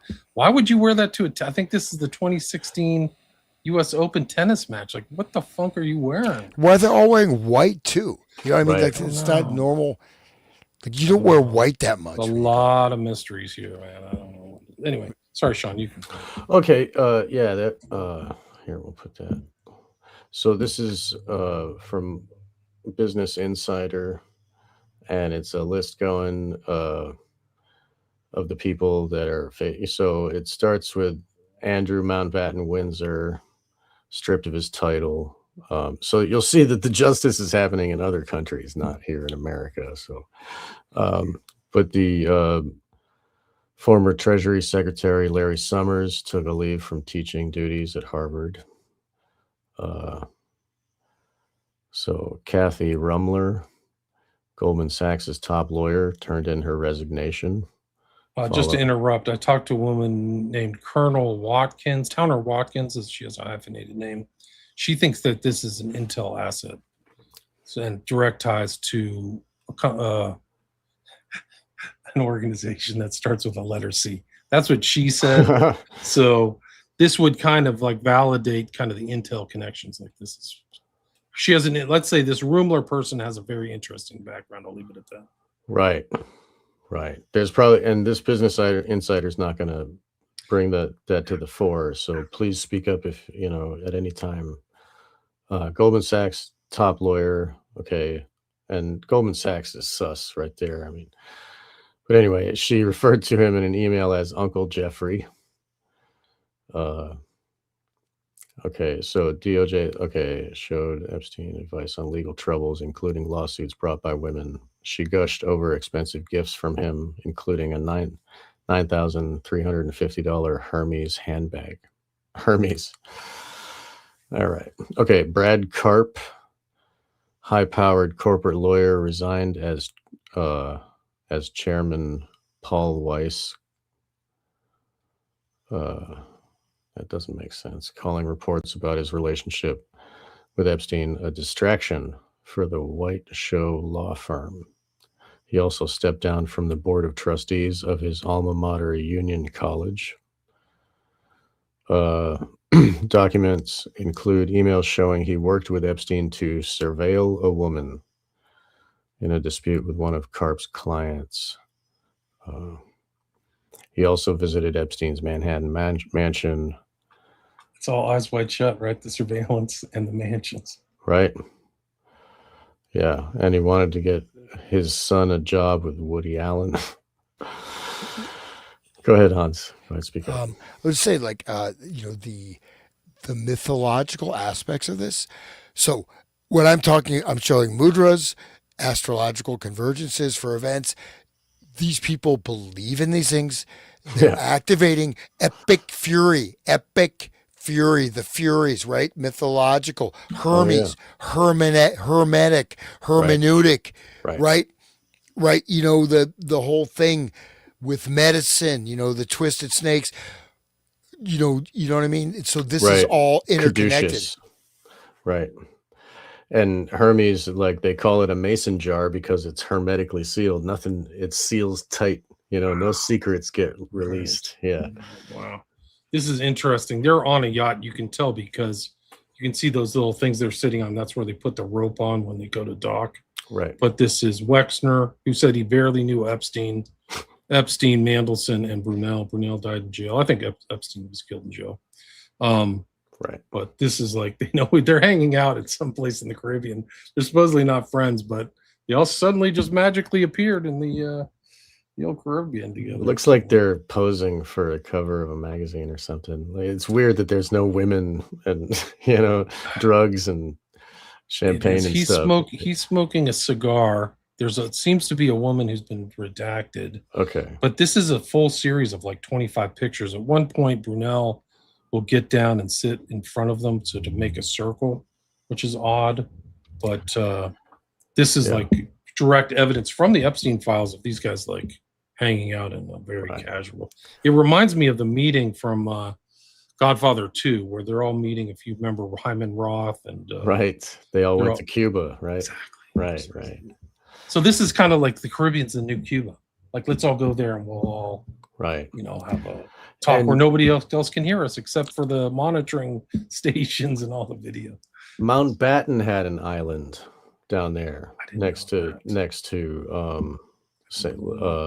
St. Thomas or whatever, and there was a submarine dock on Epstein Island, and so this probably goes along with the underground stuff, and that's why what's her face Maxwell was a submarine pilot. And there's pictures of, I don't know if it was Woody Allen or some crap, but they were going to into the dock. Oh, it was the scientist guy in the wheelchair, the what's his name? She was bringing him into the submarine dock, like into the island. That's how he was visiting. What was his name? He talks with a computer voice because he's got like ALS. Right. Everybody in the chat knows. Stephen Hawking, thank you. Yes. If anybody gets a chance and is bored, you can listen to me talk to a great author who knows a lot about Prince Andrew too. His name is Andrew Lowney. This goes back to 2021 and COVID, and we covered his book, The Mountbattens, The Lives and Loves of Dickie and Edwina Mountbatten. Dickie was the mentor to King Charles III. Right. Mr. Great Reset and Magic Circle. Magic Circle, right? Goes into Eyes Wide Shut, and literally was like he liked teen boys. That was his thing. That was his addiction. So like he was always with hanging teen boys. That was the whole family is steeped in that rotten. It seems rotten to the core. I've heard rumors that King Charles III, or Prince Charles, when he was the prince, he was involved in a lot of stuff, and that there was no evidence like they had on Andrew. Andrew was more overt, right? And also his father was rumored to be involved in all the stuff that went down in the Profumo affair. Right. Actually, one of his rumors is like in one of these orgy parties that they had with Stephen, his last name I can't remember now, but the orgy parties, the literal king was rumored to be like he would dress up in a mask so nobody would recognize him, and he'd walk around naked in a dress or something, and he was rumored to literally be the king in these orgy parties, carrying like gifts and stuff. Peter Mandelson. No, the Queen Elizabeth's husband, the Prince of Edinburgh. Right. Yeah. The guy who's like not Mountbatten. Oh, okay. The father of King Charles and Prince Andrew was alleged. I'm not saying this but I think the author's name is Thomas, alleged to be involved in the Profumo environment. Right. Where they had this guy, I forgot his name.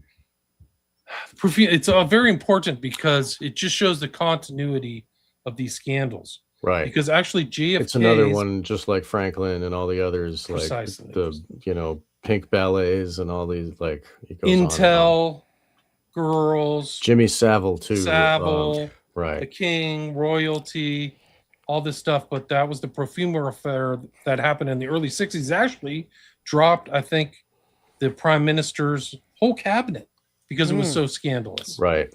And it was like an influence operation, but I'm trying to remember the guy's name is Stephen something.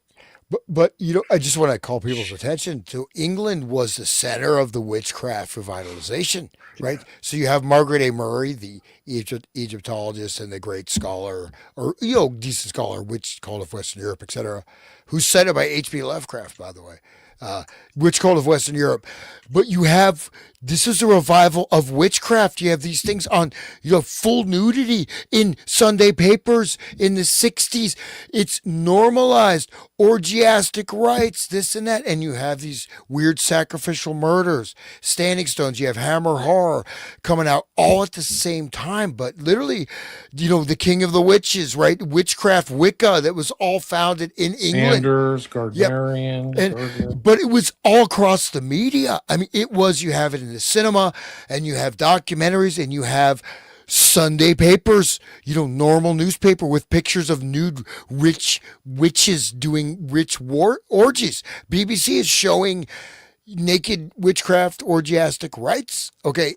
And, and so this Lucifer Rising and that whole thing. The there's a popularity picture of Sanders with Sharon Tate before she was murdered in '68. Right. And Sharon Tate was in a number of occult films. Before Rosemary Raven. or something. Eye of the Devil. Yeah, Eye of the Devil. Eye of the Devil. Yep, and that goes. Do you believe in magic? Right. But what I just she was a sacrifice too. But there was there was a lot of people joining witchcraft. There were primetime television documentaries about it. Year one.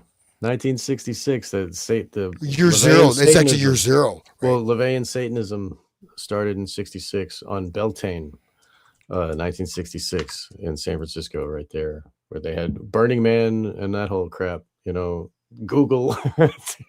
Anyways, so yeah, if you want to go back, we can go back to this. Peter Mandelson, London police on February 23rd arrested 72-year-old former government minister on suspicion of misconduct in public office, following search warrants of 2 addresses, including Camden. The description matches that of Mandelson. So after the DOJ's Epstein files appeared to show him forwarding sensitive government information to convicted sex offender while serving in senior posts. So that's also the reason why Mountbatten got in trouble. Andrew didn't get in trouble for buggering little kids or whatever you call it. He's in trouble for trading state secrets, because of his blackmail or whatever, but they didn't get him for doing the immoral stuff. They said he was a liaison between some military industrial stuff, and he went to some military show, and right when he got home, he texted information to Jeffrey Epstein within like 5 minutes. Wow. And they have a record of it in the files. So he didn't even wait. He's just like, yeah, this whole, military operation, blah, blah, blah. So wow. Same thing happened with Mandelson, who's implicated in also being kind of like a teen boy lover too, like on those care home type things in the UK. It's so corrupt, guys. It's just off the charts. I mean, but it goes like when Hastert got in trouble, he was in trouble for doing banking without telling the IRS. Like he wasn't in trouble for abusing the child. They put him in jail for the finance crap. It's really weird. And that's another example of a bunch of civil suits. I believe he was sued frequently for the abuse of what happened to the kids back in the day. Right. And he kept paying them off and paying them off. I think so. Something like they had something on him. Right. But he worked for Clinton. He was in there, he was the head of the Congress, right? Yeah, Under Speaker Bush. of the House. Speaker of the House, thank you. Yeah, right. I'm gonna go make myself a cup of coffee. I'll be back. That's fine. I'll keep reading here with Hans. Reading with Hans. No, but the reason I'm bringing this up is that, nothing against the UK and the British Empire, but there is a very old occult history there, right? Oh yeah, and France too. Look at the Paris.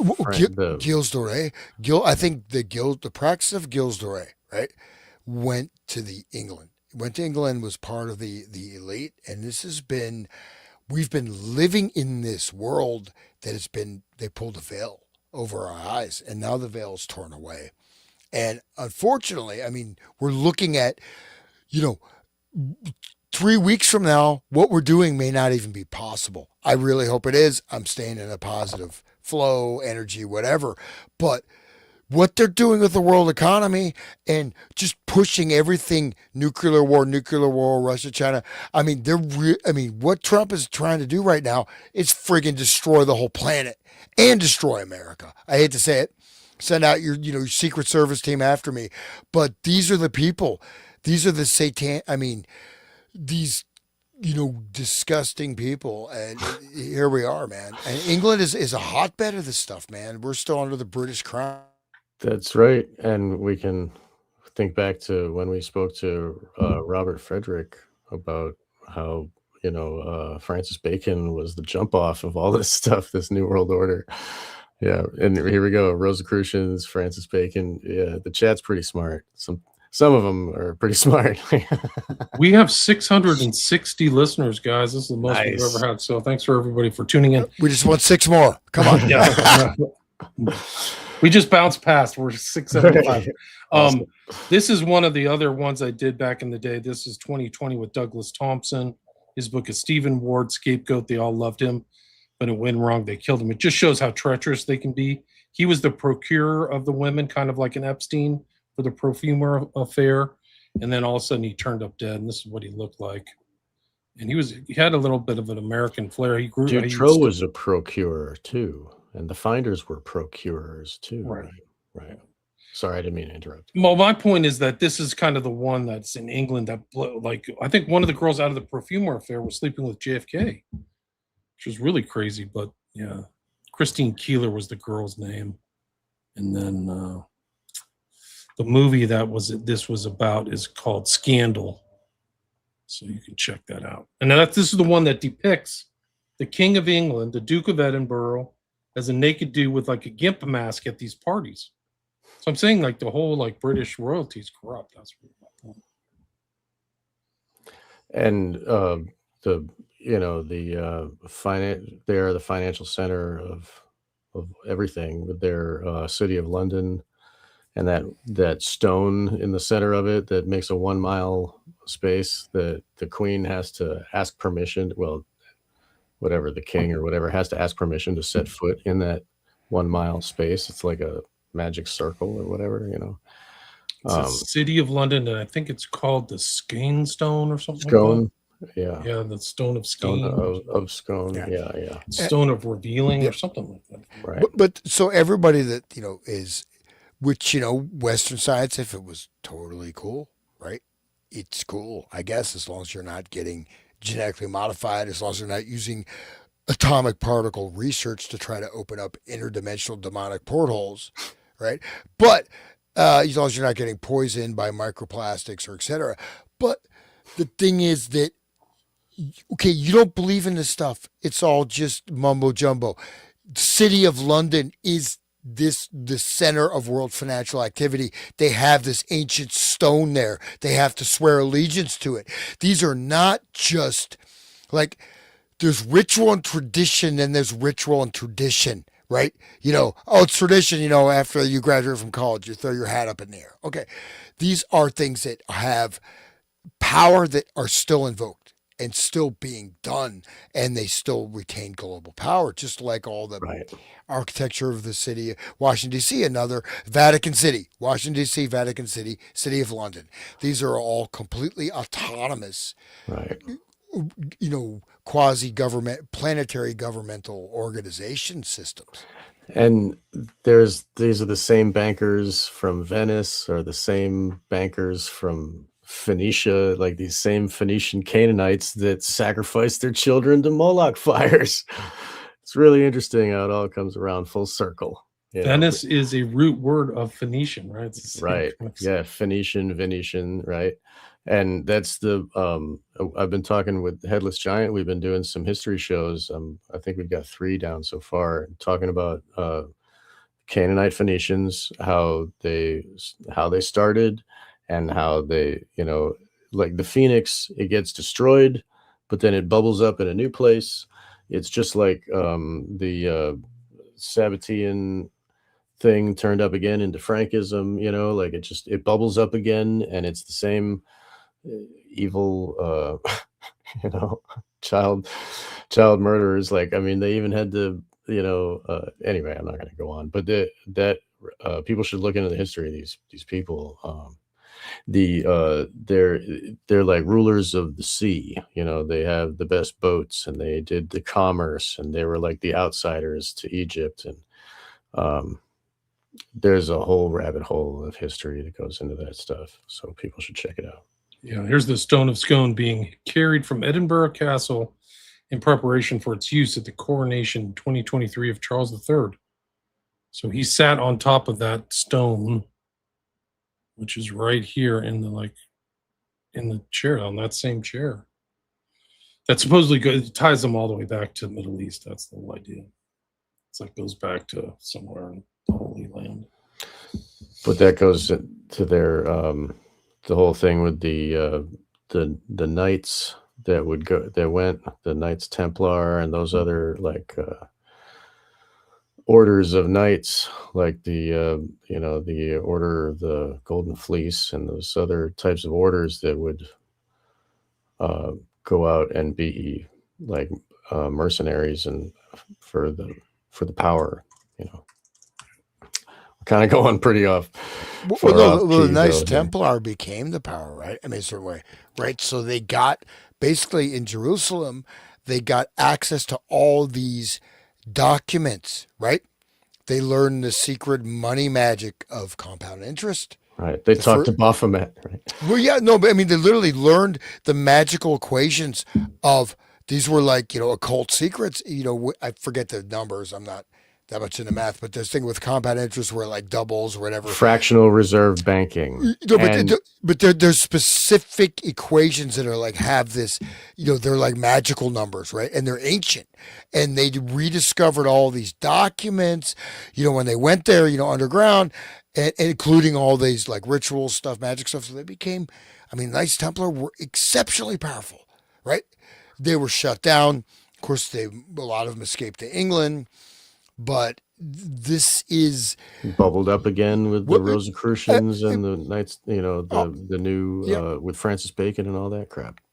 It's one thing you got a tradition, of a life affirming tradition, right? I'm not, of course I'm full, like totally in the tradition. There are things, a lot of wonderful things, right? You carry over from generations. You may not know what they mean, but like the Olympics, these are modern inventions. The Olympics are mass ritual ceremonies.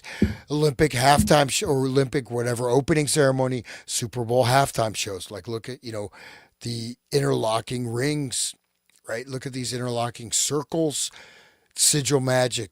Rings within rings, the power system. But yeah, Hitler designed that, didn't he? For the Olympics in 30. I forget when it was, but Hitler designed that design. I didn't know that. Yeah. He had the Olympics in Germany, and it was like the biggest deal, and everybody was so impressed, and he set it up. He basically set the tone for the Olympics. Anyway, so Casey Wasserman announced on February 13th that he is selling his talent agency after his name appeared in the Epstein files, sparking a growing fallout. Soccer player and Abby Wambach and singer Chappelle Roan earlier said they were parting ways with the Wasserman agency. He flew on Epstein's jet. Wasserman flew on Epstein's jet with a group of people that included former Bill Clinton. So if he knows Bill Clinton, he's a dirty guy. The files also show Wasserman and Ghislaine Maxwell exchanging racy and flirtatious emails in 2003, well before police began investigating Epstein. Quote, Casey, I will be coming back to New York, torn late afternoon, Maxwell wrote in one email. I shall be wearing a tight leather flying suit. Ugh. All right, so moving on. We don't need to. Okay, Peter Attia, Attia, the CBS News contributor and longevity expert, stepped down as the chief science officer of David Protein, a protein bar brand, no longer an advisor to the sleep technology company 8 Sleep. In the emails in the mid-2010s, Atia gives Epstein health advice that include crude remarks about women, and he said the genitalia was low carb. Howard Lutnick, I'm sure William wants to talk about this guy. The U.S. Commerce Secretary is facing bipartisan calls from lawmakers to resign after emails showed he planned a visit to Epstein's Island with his family back in 2012. Lutnick previously said he severed ties with Epstein. Sorry, guys. His former Manhattan neighbor, after first meeting him in 2005. He said, "My wife and I decided that I will never be in the room with that disgusting person ever again." I remember seeing the quote of him saying that. He told the New York Post last year. His wife and kids were only there for an hour to have lunch. Which Just doesn't lived really right say by much him. in Yeah. this business. Insider doesn't say so much. Would you like to add some more to that, William? Lived right next to Epstein, bought his house next to Epstein for $10. So like indicative of some type of money exchange that's very non-usual. And then was in business with him. I mean, I think the records of the business he was in with Epstein are from 2012 or 2014. So I'd say that's pretty close things if you're both investing in the same company. Right. So, and there are all kinds of intake things about him involved with money laundering and things like, it was never investigated. But the fact that he's right there near to Trump, this is all the Epstein network, guys. So in the Epstein files, there's a photograph of a dental chair with a bunch of paper mache masks, which I'm sure is very scary for a child who's on scopolamine and LSD and being tortured in the chair. Dentistry, SRA is very closely connected to dentistry because the dentist can be the handler, and all the kids have to go every 6 months, and then they're in the room alone with this some person who knocks the kid out, or if they have to. Anyway, so one of the masks is Howard Lutnick's face, right? The paper mache mask. Sure is. He's also pictured on the island with Epstein. There's a picture of them together. I don't know if you've seen that. But let me see. He was only there for an hour with us. It's so silly watching these people. It's just a joke. They're all lying. Of course. Here's a picture of like. I just got a comment here. Somebody said Wally Tango said live next. Okay, you said that live. The building's collective address was 911. Oh right, yeah. Epstein's was 9, and William was talking about how 9 was in that TV show. Right, but then Gossip Girl. Right, and the guy next door is 11 is the next one up because 10 is on the other side of the street. So they'd love to wear white. Why? You know what I mean? Like how many times you just wear Luciferian, all white? Luciferians. That's why, because they're the priests of light. The dark Satanists wear the black, and they think they're separate and better. They wear white, like they wear white at the Bohemian Grove too. It's like a higher up on the scale of evil. It's really weird. Like the white shines light like Lucifer does. You know what I mean?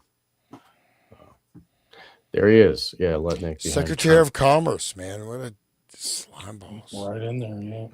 Right in the pocket with in the pocket. The Trumpster. Well, whose pocket? I don't know. Yeah. He was only there for an hour, guys. I don't know what you're talking about. Trust them. They're all lying about everything, man. It's crazy. Yeah, he's as bad as Dershowitz. I mean, Dershowitz was like, yes, I got a massage, but I kept my underwear on. My wife was in the other room. Like, okay. These are just like transparent lies. Right.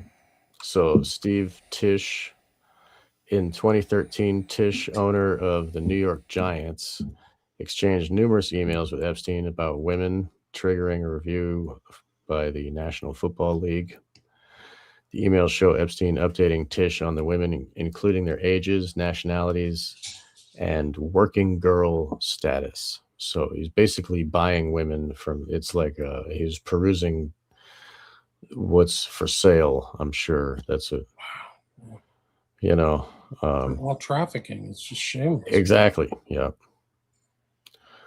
Thomas Pritzker said on February 16th that he was retiring as executive chairman of Hyatt Hotels Corporation, citing poor judgment over his ties to Epstein and Ghislaine Maxwell. Just poor judgment, guys. Okay. There's a mask. Whoa. Let me see if I can find the picture of the specific room where all the masks are on.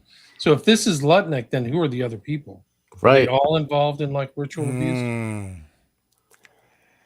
And then they wear that mask, and while the kid is under the influence of the drugs, yeah, and the mind control, whatever is being told to them. And that's kind of a weird hand gesture, like the photograph, because you know what I mean. Like you just again note these things. Like hold your hand up like that. It looks like his hand is going through his head. Like that's an very odd picture. Yeah. And then obviously it's a professional photographer. I mean, what? They take a million shots too. Whoever edited this had a lot to choose from. I'm sure. No. I mean, there's some symbolic reason for that picture. Right. I'm sure. Right. Or else he just like looks like. He's saying Humpty Dumpty fell straight off the wall. Yeah. Anyway, so can't put him back together again. All right. So in a statement published alongside a letter from Pritzker to the board, he said his responsibility as executive chairman was to provide good stewardship.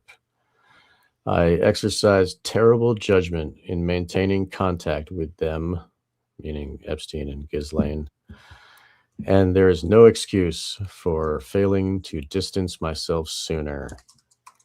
Didn't talk about what he was doing when they were hanging out together. So the DOJ files showed. Do you want to say something? But no, the Pritzker family they're the major funders of the whole transgender surgery stuff. I mean, billions of dollars. This fortune has gone into the whole thing, all gender reassignment surgery, transgender promotion.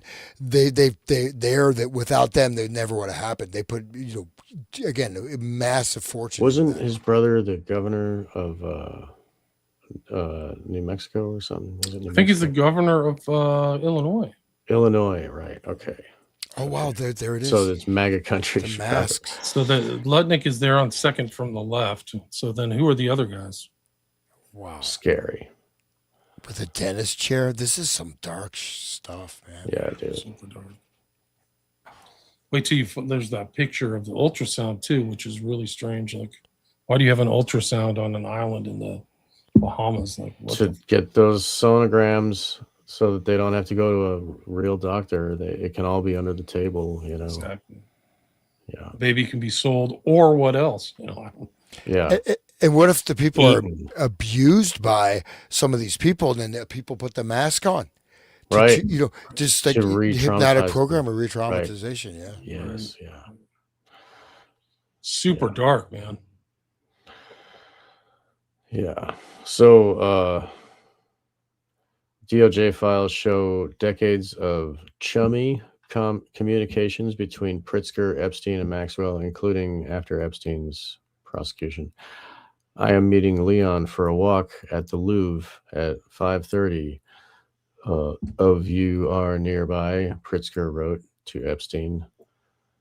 That's kind of random. It's the way. That's not the bad one. The bad one is Tom Pritzker, where he said he went to Afghanistan and got in a chopper and flew around and shot people at random.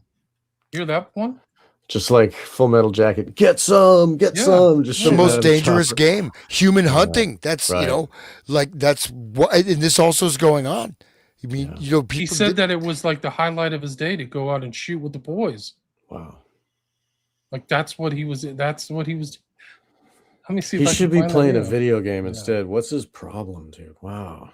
These people are psychos. Like it's true psychopathy. Yeah. Wow. If you guys don't mind, I just want to.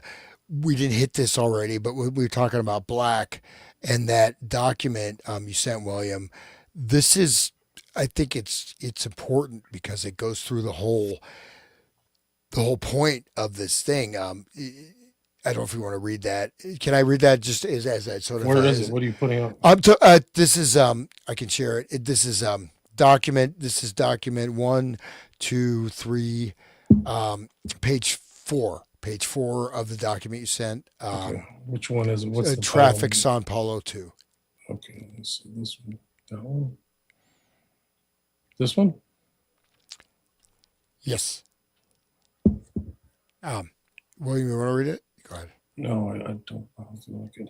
I'm trying to find the picture. Sean, go ahead. You're the narrator. Go ahead. Here, it seems it's all right. I don't mind. Okay, so I can kind of see with this resolution here. I'll just go through this. So, redacted, date of birth redacted, was interviewed via video conference with her attorney Gloria Allred, Marianne Wang, and John Cutt.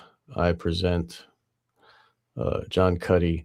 Also present via video was Assistant United States Attorney redacted, Detective blank, and Special Agent blank. After being advised of the identities of the above listed individuals and the nature of the interview, blank provided the following information. Redacted was born in Manhattan. She grew up in the Upper East Side of Manhattan and finished her associate's degree. She currently cuts hair for a living and she lives in redacted. Blank met Jeffrey Epstein when she was in high school. She came back from boarding school and met a girl named Blank who introduced her to Epstein. This was around her senior year, 2003 to 04. At the time, Blank was attending Evangel Christian private high school. Redacted was going with another girl named Redacted. Redacted tells Blank, Redacted, that she goes to an older guy to give him a massage. Jeffrey Epstein, I'm assuming. So that's a redacted name. He may or may not blank, and that would be it. Blank went to Epstein's residence about 9 times between 04 and 05 and stopped going before she finished high school. The first time she went, she recalls going in with redacted name.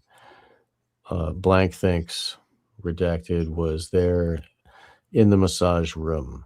Epstein was lying down on the phone. They all started to massage him, and then they left Blank alone. Epstein then redacted. He says, "You can get your money." Epstein walks out. Blank gets money from his house lady, a Filipino woman. Blank then waited for a call because redacted gave them her phone number. Leslie, or the house lady, would call. Redacted met Leslie. She would call redacted the majority of the time. She would say, "Epstein wants to see you. Can you come?" On one occasion, Blank told Leslie she couldn't go because she had to stay after school and she couldn't come before 5 p.m. Leslie says to let her know if she can leave early. Leslie never asked how old Blank was. After the first visit, Blank would go by herself or with Blank, or continue to the next page. Hey, I'm sorry. It was actually the page before about Black. And so I didn't want to interrupt you. You're reading so well. I'll just go through it real quick, just to show this is Black. I guess this is page before. DOB 51382 serial number Blank was interviewed telephonically on April 10th, 2020. After being advised of the identity of the interviewing agent and the nature of the interview, Blank provided the following information. Blank was modeling when she met Leon Black in 2008. Blank promised Blank drugs. Blank manipulated and sexually abused Blank. Black used a lot of threats towards Blank, and she was scared of him. Black flew Blank to Jeffrey Epstein's home in Florida. Black told Blank that if she talked to anyone, he would tell her son she was on drugs. Blank was also at home in the house and wanted Blank to have sex with Epstein. It got to the point where they were yelling at Blank, telling her that Epstein had a sex addiction. Blank told Blank that Epstein needed to have sex with multiple people. And if Blank did not have sex with him, then something terrible would happen to her and it would affect her life. Blank did not want to have sex with Epstein. She and Black left. Black ran a sex trafficking ring. Blank constantly tried to run away. If Blank fought Black, he hurt her Blank more, which means biting, right? Probably the biting thing. He hurt her, so it's blacked out. I assume that's the organ, right? The ritual biting. Blank thought that every sexual encounter Black had with her was non-consensual. Black told Blank that if she stayed with him, he would let her stay in the country. Black told her she should not think about work. Blank earned her bachelor's degree. So, anyways. These are all consistent, right? So these are intake things. These are not actual. The other thing was civil litigation, but this is going to the FBI. It says it right there. Yeah. So somebody's receiving that. Yeah, it keeps going. So he's running a sex ring with Epstein, raping her, running sex trafficking ring. Talking about Harvey Weinstein too, right? Yeah, so yeah. We have that famous picture of Epstein, Maxwell, and Weinstein at Prince Andrew's daughter's wedding, one of them. And Maxwell's wearing the Eyes Wide Shut mask, the feathers, like the domino mask. This is from Tom Pritzker, June 6, 2011. You just mentioned him, Sean. Quote, I'm in a remote valley of Afghanistan. It's my birthday wish with the boys with toys. Spent time with Petraeus yesterday, and he loaned me a chopper, actually two, with one as a backup. Can't call till tomorrow. Great. So somebody has tied this date to like random deaths in Afghanistan, where the chopper just went through all the valleys, super hilly country, and was like randomly shooting people. I'm not saying it's Pritzker, but two events occurred simultaneously in time based upon the June 6th, 2011. And they were selling murder tourism in Gaza for a while there. They were letting people shoot children. And it happened in Sarajevo too. Like it's confirmed. Right. And in Italy. It's a sick world, man. It's really gross. These people are totally evil. Evil. Agreed. Like here's the thing. We've only seen the redacted things yet. Like this is like some kind of cannibalistic crazy stuff. Like they're really that deviant. Right. We haven't seen the videos. What's in the 2.5 and what's in the videos? Right. I mean, I've seen stuff today that was redacted, but like the unredacted was like full CSAM. Like it was really like, whoa, that's in the files. Like I hadn't seen that, but it was like unbelievable stuff. Like Jeffrey Epstein was collecting some sick stuff. He's sick. It's funny that like Kinsey was collecting all of people's like private sex histories and weird like blackmail type shit, and then Crowley was collecting people's sex perversion histories and shit, and it seems like part of that evil Kabbalistic shit to like bind people into their slavery, seems essential. It's crazy. Look, I'm just taking this with a grain of salt, not saying this is true, guys. Right. It's just your opinion. Well, it's my opinion, but that's the stuff in the files. This one in particular, it's not me writing. This is people's voice. Epstein files reveal Bono ate African child meat at Hollywood cannibal feast on super yacht. Oh, dude, with the cool sunglasses. Of all people, he would be the Bono, one. no, I can't. No, Bono. My last hero is going down. Bono, I worship you. Oh In no! an email to Epstein, the publicist Peggy Siegel bragged about facilitating the macabre dinner of a yacht hopping to the French Riviera during the Cannes Film Festival. Siegel described boarding 4 super yachts in a single day, from Epstein's 156-foot Lady Joy to Abramovich's Luna. No more, occult references. So how is this shitty artist who's a fuck all, He's related. conceptual artist? How does she have a yacht? You know what I mean? Come on. Oh, you mean Abramovich? Oh, It's different Abramovich. No, that's probably the same. That you're From talking Peggy Siegel, quote, "I am now officially the best yacht slut in the south of France. Went from your 156-foot Lady Joy to D. Guardiola's 136." This is how they brag. Like the size of your yacht is almost like, your penis size or something to these rich people. Audacia to Perelman's 256-foot C2 to Roman Abramovich's 350 Luna in one day. Had dinner on Luna with Roman, Dasha, Guy Osiri, Pigozzi, Jane Wenner, Ali, and Bono. What was I doing there? Had a magical time as Bono held court and told hilarious stories about Bob Dylan, Prince, who performed in Nice the night before, Van Morrison, and Pink Floyd on the way to Athens now. XOXO Peggy. Doesn't say anything about eating kids, though. He's connected to the bloodlines of England, so his family is not Irish. Bono is connected to the whole shit, just like all the other guys that are connected to Vlad the Impaler and Obama and Brad Pitt are all related. It's all one big mass of inbreeding. Yeah. Peggy Siegel says talks of black market babies, menu items, and a full-scale cannibal operation run through a chef specializing in human cuisine for the global elite.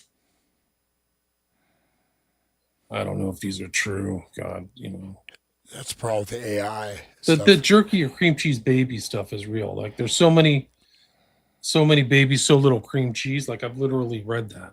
Like, but who? I mean, this is exactly where you have. Remember, like we are the world, we are the children. And they're.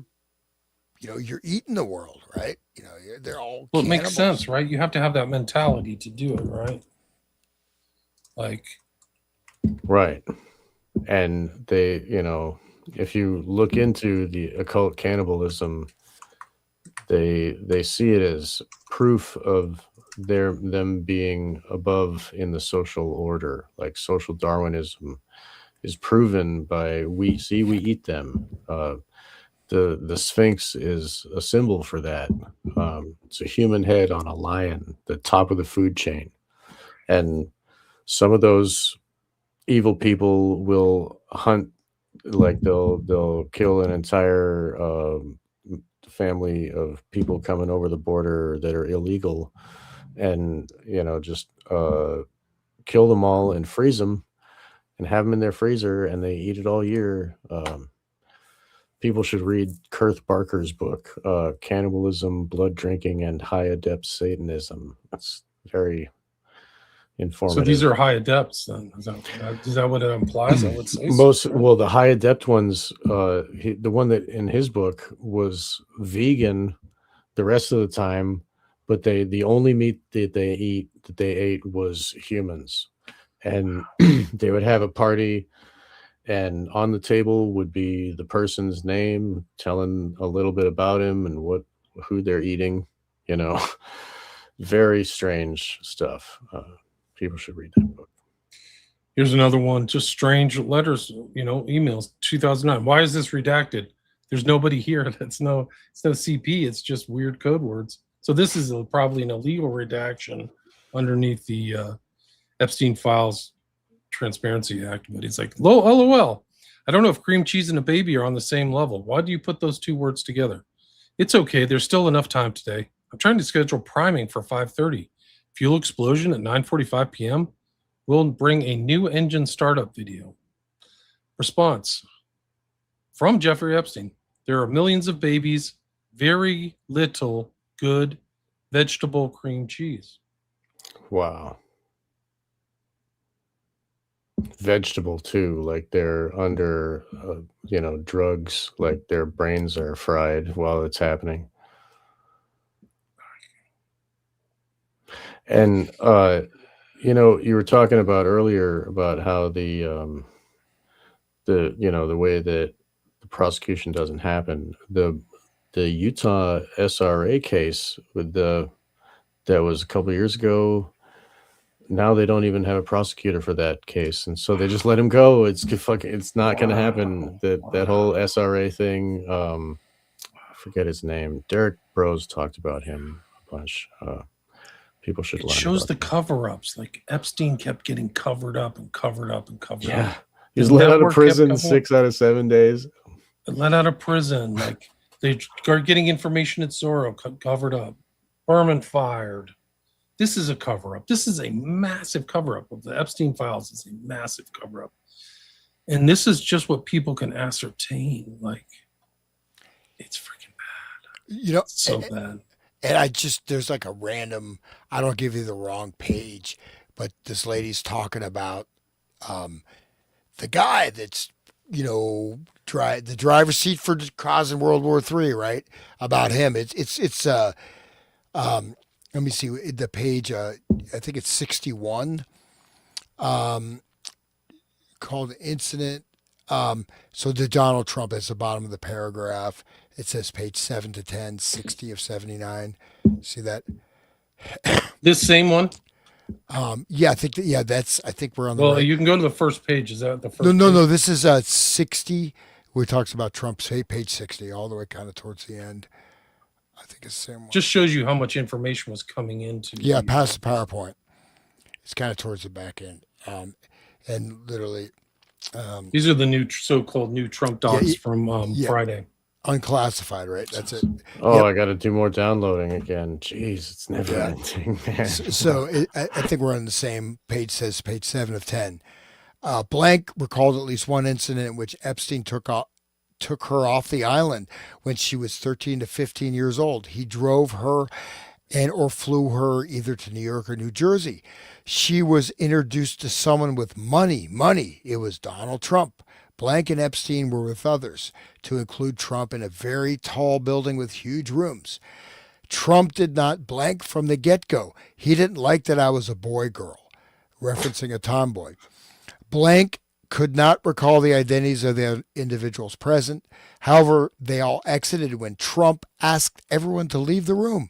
Trump mentioned something to the effect of, quote, "Let me teach you how little girls are supposed to be."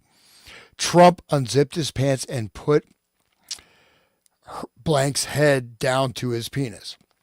Blank bit the shit out of it. Trump struck Blank and said words to the effect of, "Get this little bitch the hell out of here." Blank advised she bit Trump's penis because he disgusted her.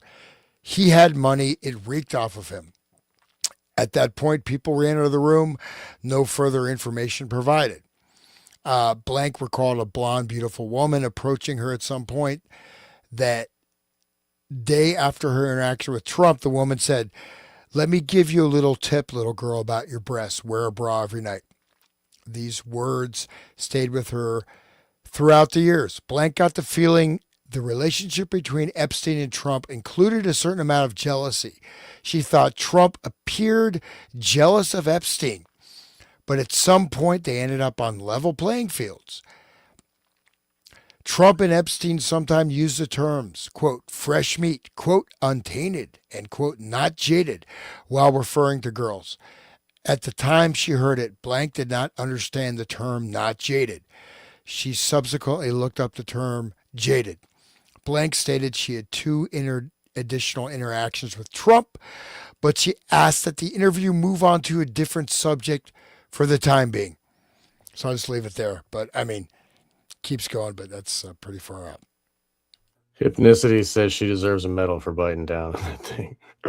There's like 3 or 4 pages of that. There's a lot of Trump in here, guys. There's a lot of, and Epstein's talking behind his back a lot, talking with Bannon behind his back. So when he says, like, "I'm not in those files, but Wolf and Epstein are, he's just totally deflecting. It's incredible stuff. This happened today. Like, actually, the public is responding. There was a big march in LA. There's a big march in LA about the files. People were just randomly going out with signs going, hey, we got a major problem here, which is pretty surprising. This is Zorro Ranch. Awesome. They're digging up the babies too, right? They're doing that investigation.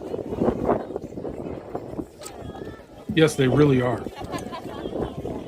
So for the listeners, there's people standing at a vigil and there's flowers on a large mound of dirt. They're all standing outside. You hear the wind.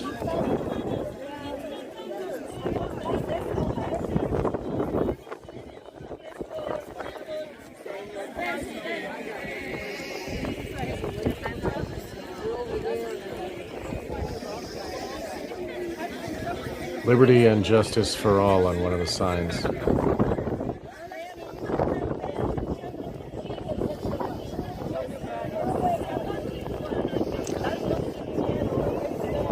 And isn't New Mexico on the other side of that town, William, where all the women... Juarez. Yeah. I just got a book on it, actually. And Zorro Ranch is... Can you read that? Murder City.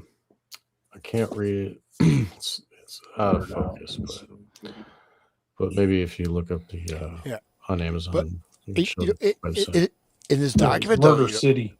Oh, there it is. Ciudad Juarez and the global economy's new killing field. So it's like ties right into Epstein. He's really part of the global economy. He has to be seen as that. And you see, like, you go through these documents, you see Epstein had all these weird fetishes. He liked weird things being stuck up his rear end and all kinds of fetishes. Said he was abused as a boy, sexually abused. They're all like Kinsey, right? I mean, these are sexual psychopaths. I mean, and they are, sadists. Right. And these, I mean, the level of disaccountability has to be rectified, right? We cannot allow these fools to destroy the planet Earth, man. We cannot allow it. We cannot allow this. This is what I thought. It's a bit graphic, guys, but I thought it was a pretty funny comedy bit. I hope you like it. You guys okay with a little profanity? Yeah, my show is fine with that. Like, our listeners are good. Okay. Everybody that made fucking Windows 95 is fucking 10-year-olds! They're eating! The Jeff Epstein's eating the kids like corn on the cob! The news is like sulfuric acid in my fucking eyes! Every time I open the news, it's like, Trump dug up Harriet Tubman's bones and he's raping her ribcage! You're like, come on! This fucking guy! Thought he was gonna make my eggs cheaper, duh! Watch ISIS beheading videos to calm down after I read the news. That's the best line. I watch ISIS beheading videos to calm down. I don't know. Is the mass media really covering this story? Are they getting into the graphic details? Like, I'm so they're afraid. Detached from corporate media. I have no idea what they're posting on. I tried briefly to watch some of the Democracy Now. Talk about it. Yeah, it was funny. Terry Gross, all things considered. Like, I was so much like, I thought I'm so edgy, man. I listen to Democracy Now. I'm so deep. I know what it's all about. Yeah. I mean, I can't even NPR. Like, I can listen to NPR for about 1.5 seconds now. I mean, they all sound the same. It's pretty bad. There are other people covering this, like on YouTube, with a huge number, like standard stuff, like Young Turks, and they're covering some of it, and they're getting a lot of listeners from it. So I'm kind of wondering, like, I don't know. Well, it's good. I mean, but YouTube is where they're housed. It's not on the main TV, Right. But what this guy is saying, I just wanted, before we let this go, we talked about this before when we were talking about the mind control, and Hans and I talked about it on my show, talking about the doom scrolling and how it's trauma to us to see this. You know, he's talking about he would rather watch beheading videos because it's like such trauma, and they're shoving it in our face, and they're like, "This is the truth, man. What are you gonna do about it?" And it's like, ugh, it hurts our consciousness that people like Bill Clinton. "Oh, what do you mean? He plays saxophone and Arsenio Hall. He's a cool It's guy, Bobo. right?" It's Bobo. But I mean, like, we have these image of these people, like, and then all of a sudden the reality is so harsh and harmful to our consciousness. I think it's part of the programming. I think they need this to grease their wheels into their whatever their the magic working is of this World War III global death culling whatever. Yeah, it's a death cult. It really is. They need to humiliate us and like destroy our hope before they sacrifice us to their evil. It's part of the sacrifice, right? You work up the victim and then you kill him. Like it's part of the fun. Or you make the Yeah. victim. So this is, you have Gramsci, right? He talks about hegemony, at one level, and there is some valid thinking, right? In Gramsci, who was sort of the progenitor of the Frankfurt School and this sort of soft touch cultural engineering Marxism, right? But the idea is that the oppressor creates the island of oppression in the very mind of the victim, and the victim is fulfilling these rituals in themselves, in their family life, and this is what has happened in a certain way. You can see people with this streak of cruelty, right? I mean, I see it not every day. I mean, not that much, but I see people like really getting angry, flipping out, speeding, pushing, having flip outs, this, that. I mean, and I've experienced it. Like people just suddenly, I get like 5 calls, people just screaming at me. And I'm like, you know what? That sounds all right, but it's not going to affect me because I didn't do anything wrong. Scream on, brother. I'm gonna go play my guitar. But seriously, like I've caught these things, and I'm not blaming most people, right? I just want people to understand that there are not only we live in a social field. We live in an electromagnetized social field. This is unique in human history. Social media, cell phones, electromagnetic frequency resonant states. You can call human biofields, flocking effect, whatever, any kind of solar activity being magnetized, people flying into bouts of rage, things like that. And then people going into this and taking it into them and sort of saying, "Oh, that's okay." Why? Okay, it's okay what he did. Just that little thing is feeding this, right? And so, just understand, we don't need to freak out about it, but you can, if you start to notice this, you'll see it around you a lot, right? And it affects people collectively, and you can see this aggregate group behavior happening on a real mass scale. Like I think they literally have swarms of people that are basically trigger controlled friggin' automatons. I hate to say it, with the freak out level, right? But at the same time, give away your soul, give away this thing and say it's okay. What can I do about it? And even so, even he's okay. He's making a joke, but why would you watch ISIS beheading videos? Of course, most of those are fake. So that's Right, one of the right. thing to see. But we don't want to say is that like so much of the media, you can see all the anti-heroes, right? Even promotion of cannibalism, promotion of people that are doing evil, the destruction of the hero in literature, in cinema, the anti-hero, right? And then just saying, "No, it's okay, just do it. Oh, try it, do it, and it's that step, and then suddenly you get locked in. And the problem is right now things are so amplified that even a small little gesture of relinquishment, right, can you get a real big attachment from that. I mean, I think they're doing all this stuff, aggregate stuff, man. I mean, how well it works, I don't know. But I think we've all witnessed this, and you can see mass changes in mood in environment, right? And some of this is it's directed. Yes, indeed. Yes. Yeah. Okay. Yeah. That was a And red. look at how when the COVID was happening, everybody wanted to fight their neighbors about wearing a mask, but now people want to like bomb Iran and like kill their neighbors and like you like they're getting violent, you know, and then they see the violence going in with the doom scroll. So like it's a part of the programming, I think. They're really whipping us up to a fury. Just like the Civil War and the leave the world behind. We talked about it last year. I mentioned that a couple times. But that programming is really pushed into us right now. No question.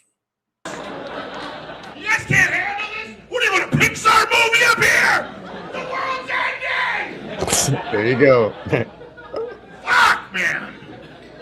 Sorry for yelling. I'm not a political guy. I don't talk about politics. Everybody that That's a made good one. I'm not a political guy. I like to talk about politics. World's That's ending!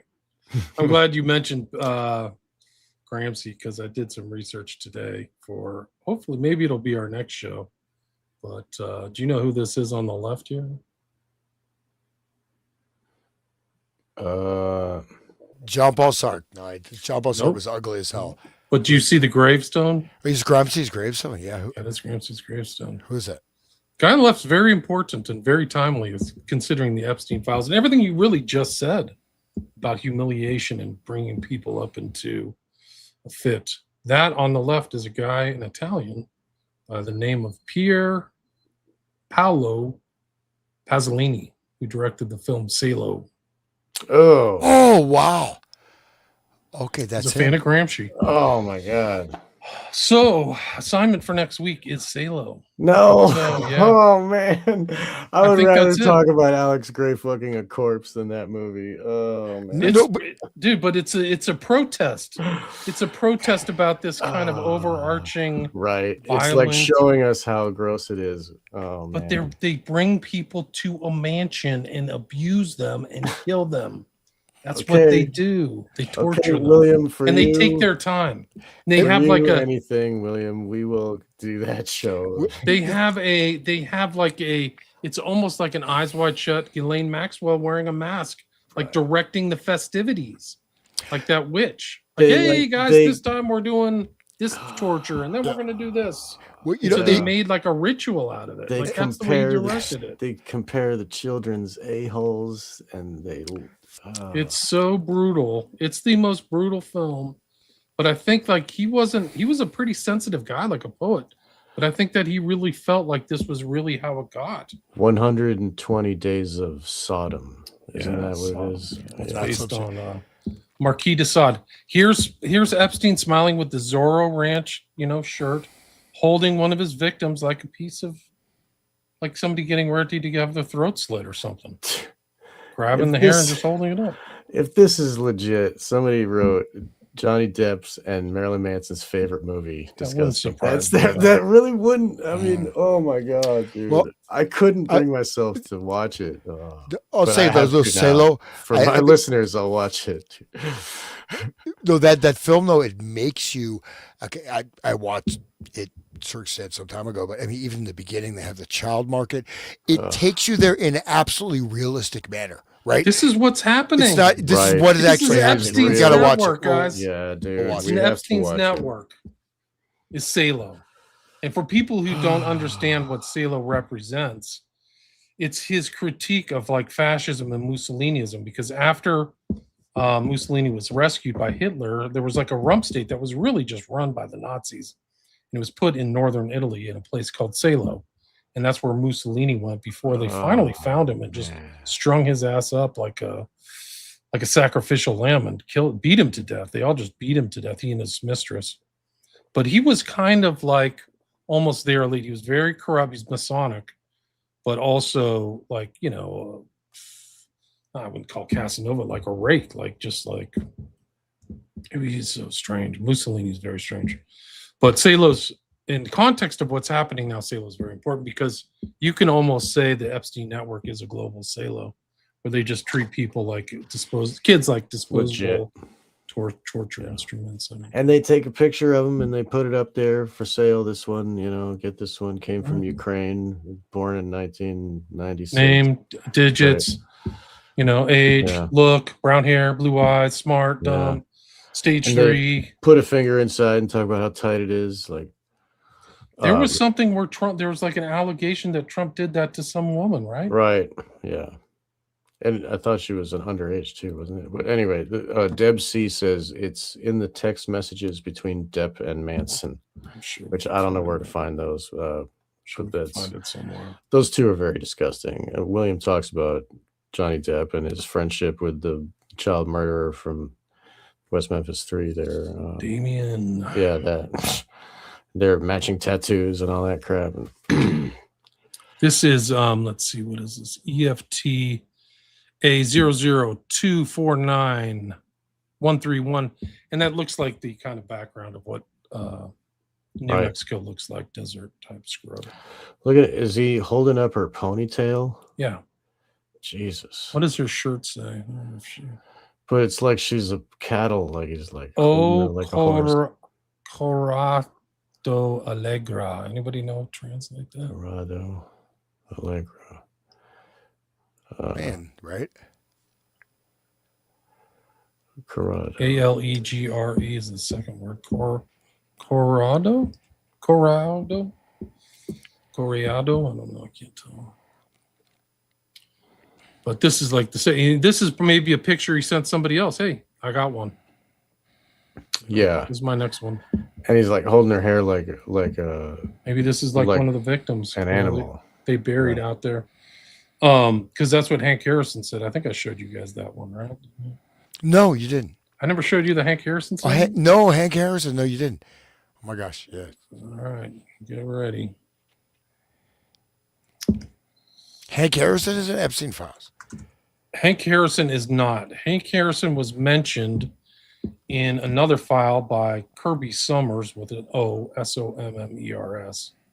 She mentioned that something was sent into Facebook. She confirmed this actually before she got pissed at me for not. She got pissed at me for not. Like the war started. I didn't get back to her on time. She thought I ghosted her. So now we're trying to arrange something for April. Anyway, anybody feel like reading this? Corrado Allegra translates from Spanish to English to mean I ran cheerfully. Oh, that's appropriate. Oh, wow. Thank you. High real? View 4876. That was one of the comments. Wow, that's even worse. Well, read this now. Anybody want to read this? This is confirmed by Kirby Summers, not by me. Kirby Summers has done a lot of research on Epstein. I'll go ahead. Since my daughter was in Epstein's Black Book in 2003, and since she bragged to me about how she was procuring victims for him, I think I have a right to speak with some authority here. The crimes are 10 times worse than 100 times more numerous and more degenerate than you can imagine. The New Mexico Zorro Ranch is bad. But when victims were worn out, they would simply be taken to the desert and buried or taken to sea, weighted down and dumped overboard. The ones who survived are lucky to be alive. We are talking multiple slave murders here. Clinton did not procure slaves. Trump did. Google me before you reject this comment. From Hank Harrison. Our ranch is the mansion from Salem. I think that's the best place to kind of bookend this. Call it quits. Yeah. Anything you guys like to add? People can check out my stuff at William Ramsey Investigates podcast. All those other old shows, Stephen Ward, Mountbatten, you can listen to. Lowney's an expert on Prince Andrew too, so check out his books. And then my books are on Amazon, and I post a lot on Patreon these days. You can watch my stuff without any ads. Awesome. Thank you, all the listeners. We've got over 900 live listeners watching. thank you so much for being our guest today and being so lively in the chat. It's funny to see. And thank you, William, for being our guest. And thank you, Hans, for being your co-host and guest. We love to have you both here at Wake the Dead.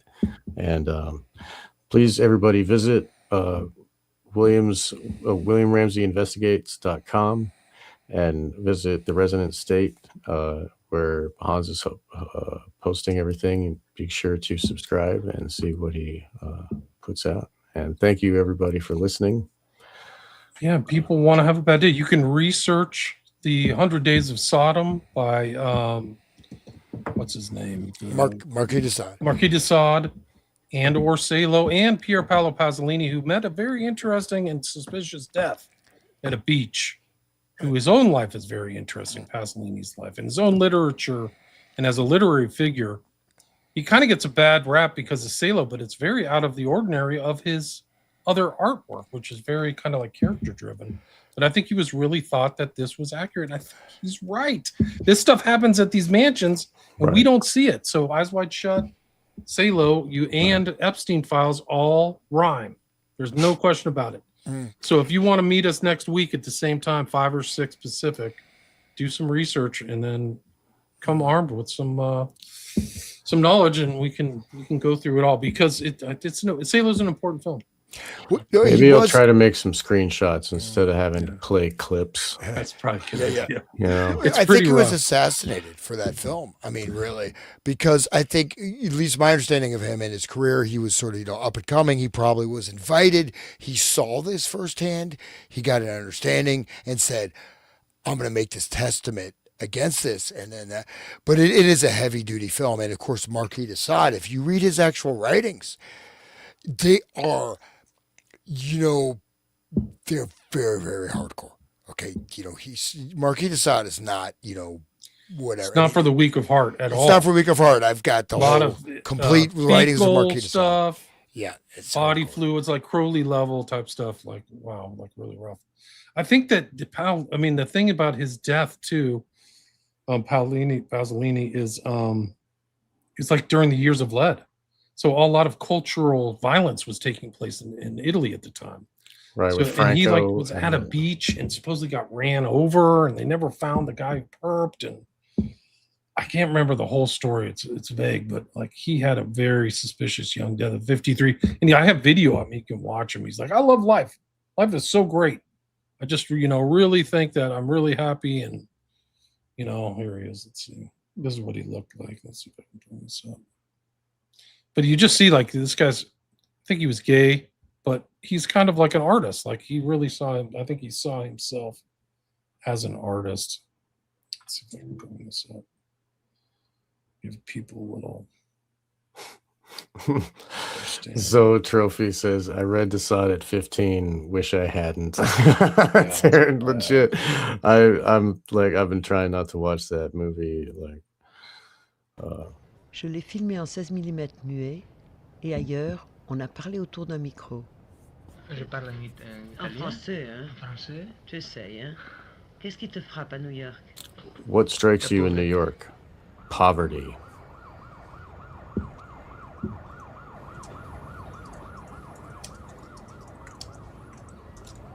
You should visit Cleveland. Ugh. Anyway. There's a sinkhole going, man. Cleveland sinkhole. Huge sinkhole downtown Cleveland. Dude, I'll have to look that up next. There's no difference between reality and fiction.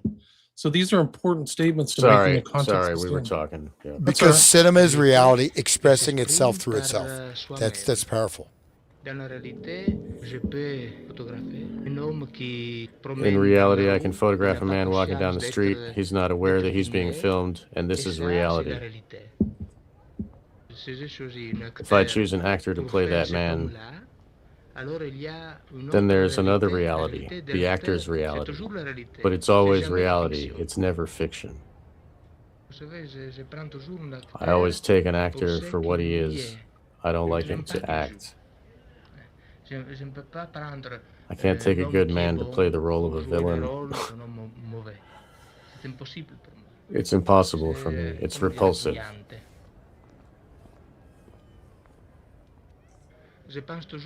I always think about cinema as an audiovisual reality, and dialogue is part of reality and part of the image. Tu as dit l'autre jour que tu étais un marxiste The other qui avait day, you la said you're a nostalgie. Marxist who is missing faith. Mon rapport avec la My religion, relationship with religion is so dark, I can't talk about it. tellement obscur que c'est Look at the masks and stuff and the hypno stuff. Wow. That pas une éducation cinématographique. J'ai I don't have any vu film des films education. I approach movies at et alors 40. j'ai une So my culture culture is plus more figurative figurative que than cinématographique. cinematic. So my Tu utilises énormément you le make extensive répertoire use of d'images images of the de la Christian religion religion.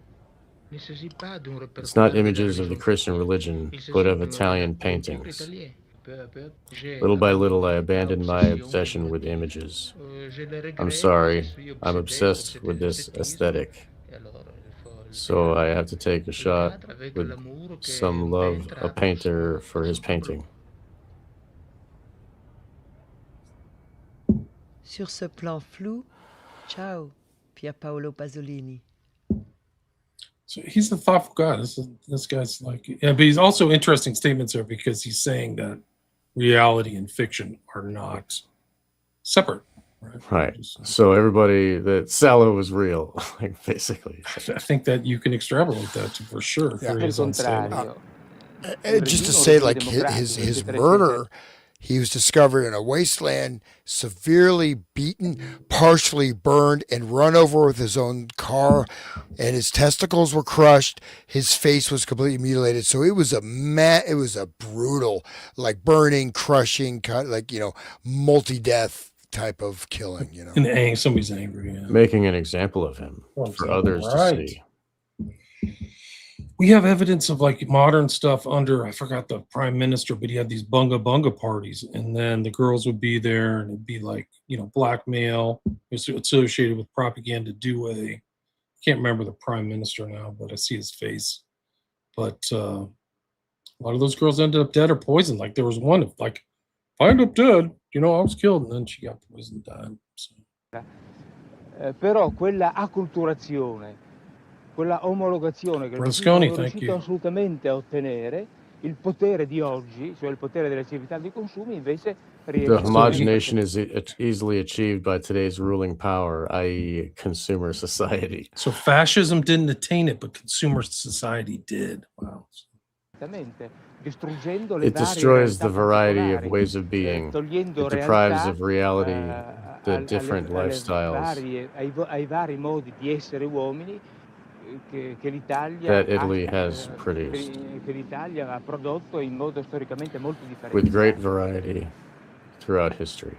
This acculturation is actually destroying Italy. I can tell you that the real fascism in this power of consumer society that's destroying Italy. It's happened so rapidly that we haven't even noticed over these last 5, 7, 10 years. It's been a sort of a nightmare in which we've watched the Italy around us be destroyed and disappear.